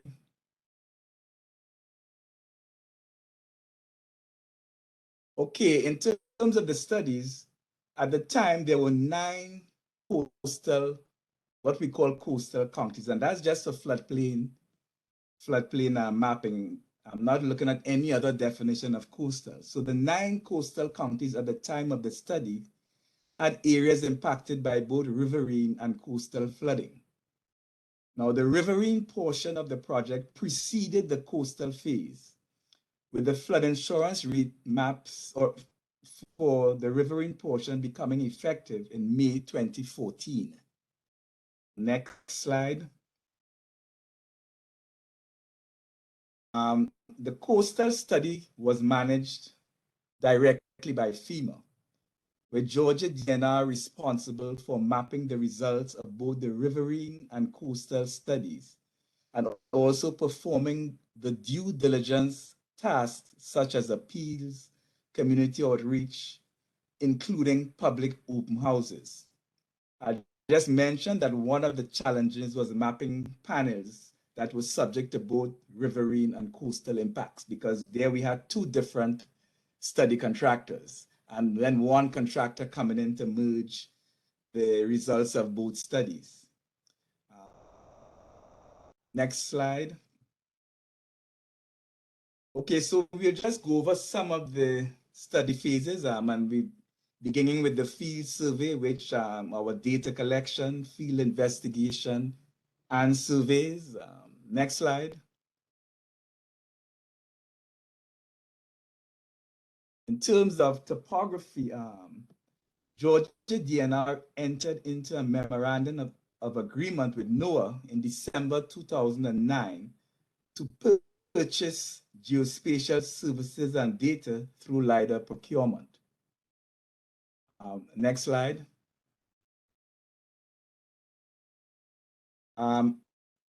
Bathymetric data was collected and processed from what I understand over 3 million points in the Atlantic Ocean.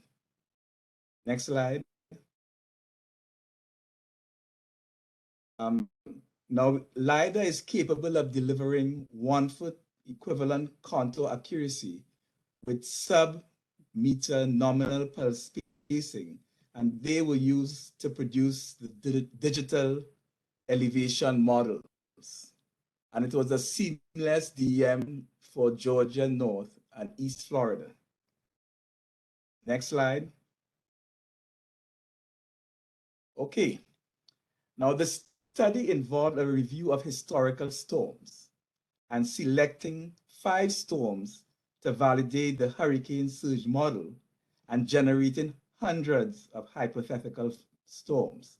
Now, 5 validation storms were selected. Hurricane Dora, 1964, Hurricane David, 1979, Hurricane Francis, 2004, Tropical Storm Tammy, 2005, and Tropical Storm Faye in 2008. Next slide.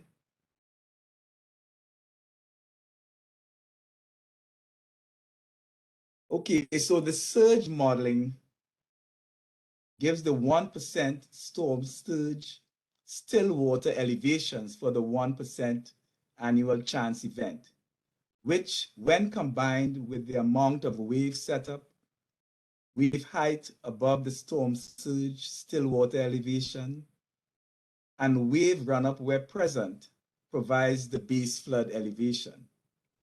The area subject to inundation by the 1% annual chance event is what we refer to as a special flood hazard area or regulatory floodplain. Next slide. Okay. So this is how the maps are presented. We have areas determined to have high wave action of V zones that are subject to wave heights of 3 feet or higher. Then we have the coastal A zones as impacted by coastal flooding, but with wave heights between 1.5 feet and 3 feet. Although these zones have lower waves, they may still be subject to moderate wave action. So for planning purposes, the maps will show what we call the limit of moderate wave action. Applying V-zone developmental standards in the LIMWA or in that area of 1.5 to 3 feet wave height is a higher standard than the minimum NFIP. The A zones in coastal areas may have wave heights up to 1.5 feet and merges into the riverine study areas and then into the X zones, which are outside of the map special flood hazard area. Out in the X zones, there is no mandatory requirement to purchase flood insurance for federally backed mortgages. Next slide. Okay, just a bit of the process. As I mentioned before, the coastal studies received initial funding in FY 2010, with maps becoming effective from December 2017 through August 2018. There were a number of mapping challenges. I think I mentioned some with multiple contractors and governmental agencies and the merging of riverine and coastal data. There were also a number of mandatory due diligence requirements, such as the quality review process, the appeals period, community outreach, certain types of meetings like discovery, flood risk review, and resilience meetings. And of course, we had open houses where we met with officials and stakeholders, lenders, realtors, insurers, and the general public. Next slide. Okay, so I think I can talk a bit about risk rating 2.0. Now, beginning in October 2021, FEMA implemented a new rating system called Risk Rating 2.0. With Risk Rating 2.0, FEMA now has the capability and tools to address rating disparities by incorporating more flood risk variables. These include flood frequency, multiple flood types, that's river overflow, storm surge, coastal erosion, and heavy rainfall. Also distance to a water source, along with property characteristics such as elevation and the cost to rebuild. Now, interestingly, the base flood elevation is not considered. Now, you see I have on my slide there, I have flood insurance rate map or flood insurance requirement map. So that's my take, that the maps are now determining, like, for example, if you are in that special flood hazard area, that's a requirement as to whether the mandatory flood purchase requirement for flood insurance applies. Because, as I said, the base flood elevation is no longer used as part of the rating engine. Now, someone asked about the risk rating 2.0. Now, from what I understand on CRS, is that everyone in the community is eligible for the discount, not just those properties that are in the special flood hazard area. And I also understand that some policies are sort of on a glide path to the full rate. So I do not think the full discount applies if you have not yet reached the full actuarial rate. Now, there are a lot of other issues. If you have an elevation certificate, it's not required, but if you provide it, it may help get you a better rate. It's not guaranteed. So there are a lot of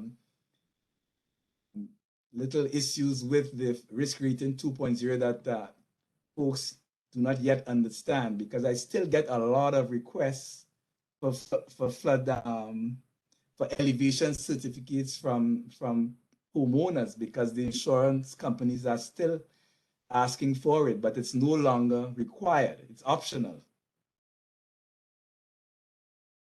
I hope that sort of answers the question. As I said, I'm not the expert on the risk rating 2.0, but I do know that one, the full rate is not applicable if you have not yet reached, the full discount is not yet applicable if you have not yet reached the full rating.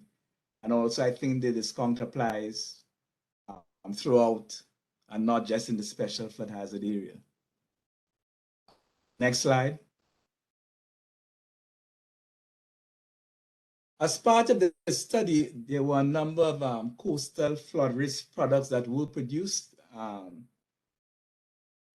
this can be downloaded from FEMA's Map Service Center and can be used for mitigation planning and permitting. So through the Map Service Center, the flood risk products are available, which includes the wave height grids, erosion risk determination areas, depth plus grids, risk assessment, and the flood risk report. Okay, next slide. Okay. The completed coastal studies resulted in a general reduction in the base flood elevations associated with the 1% annual chance event. I think Charlton, Effingham, and Long were no longer subject to coastal impacts. I know that some communities, because of that, I think Camden, they went ahead and changed their flood damage prevention ordinance to add more freeboard to sort of kind of maintain the same level of resiliency. It seemed that the BFEs were reduced or fell in some areas following the coastal study. Now, so right now we have, now again, this is just a floodplain mapping. We have 6 counties and a total of 29 communities, and all of the communities in these areas participate in the NFIP. They're all participating in the NFIP program. So next slide. I know that I think Ashley had covered it. Ashby had covered this, and a couple other folks, the community rating system. And basically it's just a voluntary program that encourages local jurisdictions to adopt higher standards than the NFIP. 17 of the 29 coastal communities participate in the CRS program. Next slide.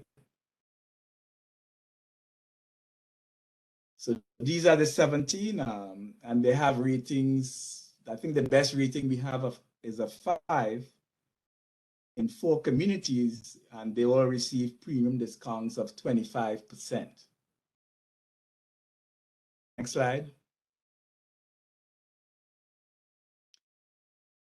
This is always something that interests me in terms of the flood insurance coverage. Now I'm comparing statewide and Georgia. For example, statewide, there are more flood insurance policies for structures outside of the mapped regulatory floodplain than for structures within. As we can see, for example, statewide, we have 88,000 estimated footprints and 29,000 policies in the special flood hazard area and 46,000 outside. That's the X zone. Similarly, in the coast, we also have more policies outside of the regulatory floodplain than in, although it's a lot closer. And looking at the percentage-wise, I think the policy coverage in statewide is about 35%, but it's a lot better on the coast at about 77%. Next slide. So I'll just give a bit of our program, Georgia DNR, through the map modernization effort and subsequent investment of close to $56 million in projects since 2008. Over 40,000 stream miles in Georgia's 690 communities are now 100% modernized. Georgia has also partnered with other state, federal, and local partners, and in particular with USGS to acquire statewide LiDAR. Now, the availability of updated topographic data has fueled our current risk map program, now active in 201 communities. In addition to base level engineering studies comprising 25,700 miles in 95 counties. Now, Georgia's participation rate in the NFIP is about 88%, with 581 communities participating and 74 with mapped special flood hazard areas not participating. Of the participating communities, over 96% have adopted standards that exceed the minimum NFIP standards. Next slide. Okay, a popular feature of our website is the flood risk snapshot, which is property specific. Not only does it provide information on whether a location is in or out of a mapped special flood hazard area, it can also provide water surface elevations. And where data is available from more recent studies, we can provide elevations for the 10%, the 4%, the 1%, and the 0.2% annual chance floods. We also provide the probability of flooding over a 30-year period or typical life of a mortgage. Now, we will be introducing a new map viewer, which I'm showing here, which also includes a link to Google Map to view the location. Next slide.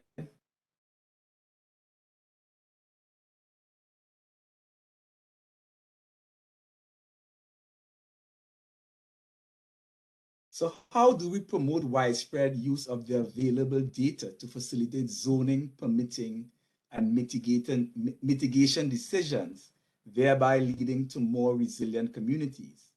So a critical component of our outreach intervention approach is to use our current website, georgiadfirm.com, as a central repository to present a wealth of information, including, among other offerings, one, a property-specific flood risk, a tool to search and download hydraulic models, a geospatial data viewer portal, a information library, a project status viewer, and a base level engineering viewer. Next slide. That's the end. Thank you very much, and I'll try and answer any major questions that may come up. Thank you so much, Hayden. I have not seen any questions in the chat just yet, but those online, feel free to come off of mute or put your question in the chat. We have a little less than 10 minutes left of the workshop, so feel free to take all this time to get all your questions out.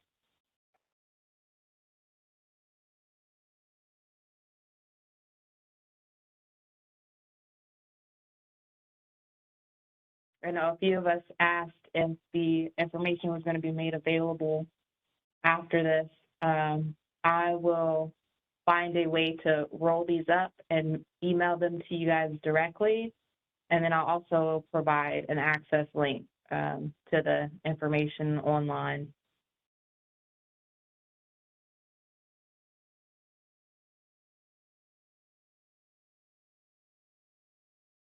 I'll give it another 30 seconds, I guess, for questions. And then maybe we can close out early. Sound good?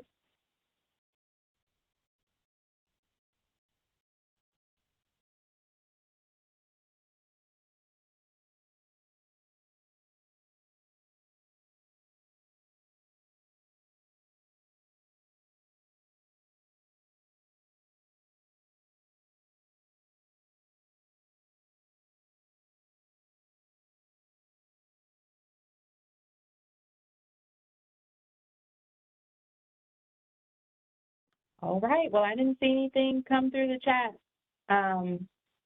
So for tomorrow, we will cover some other topics like sea level rise impacts, nature-based solutions, resilient infrastructure systems, and hazard mitigation assistance grants, as well as other subjects. So please come back again tomorrow for session 2. Same time, same place, and you guys enjoy the rest of your day. Thank you so much for tuning in. See you tomorrow.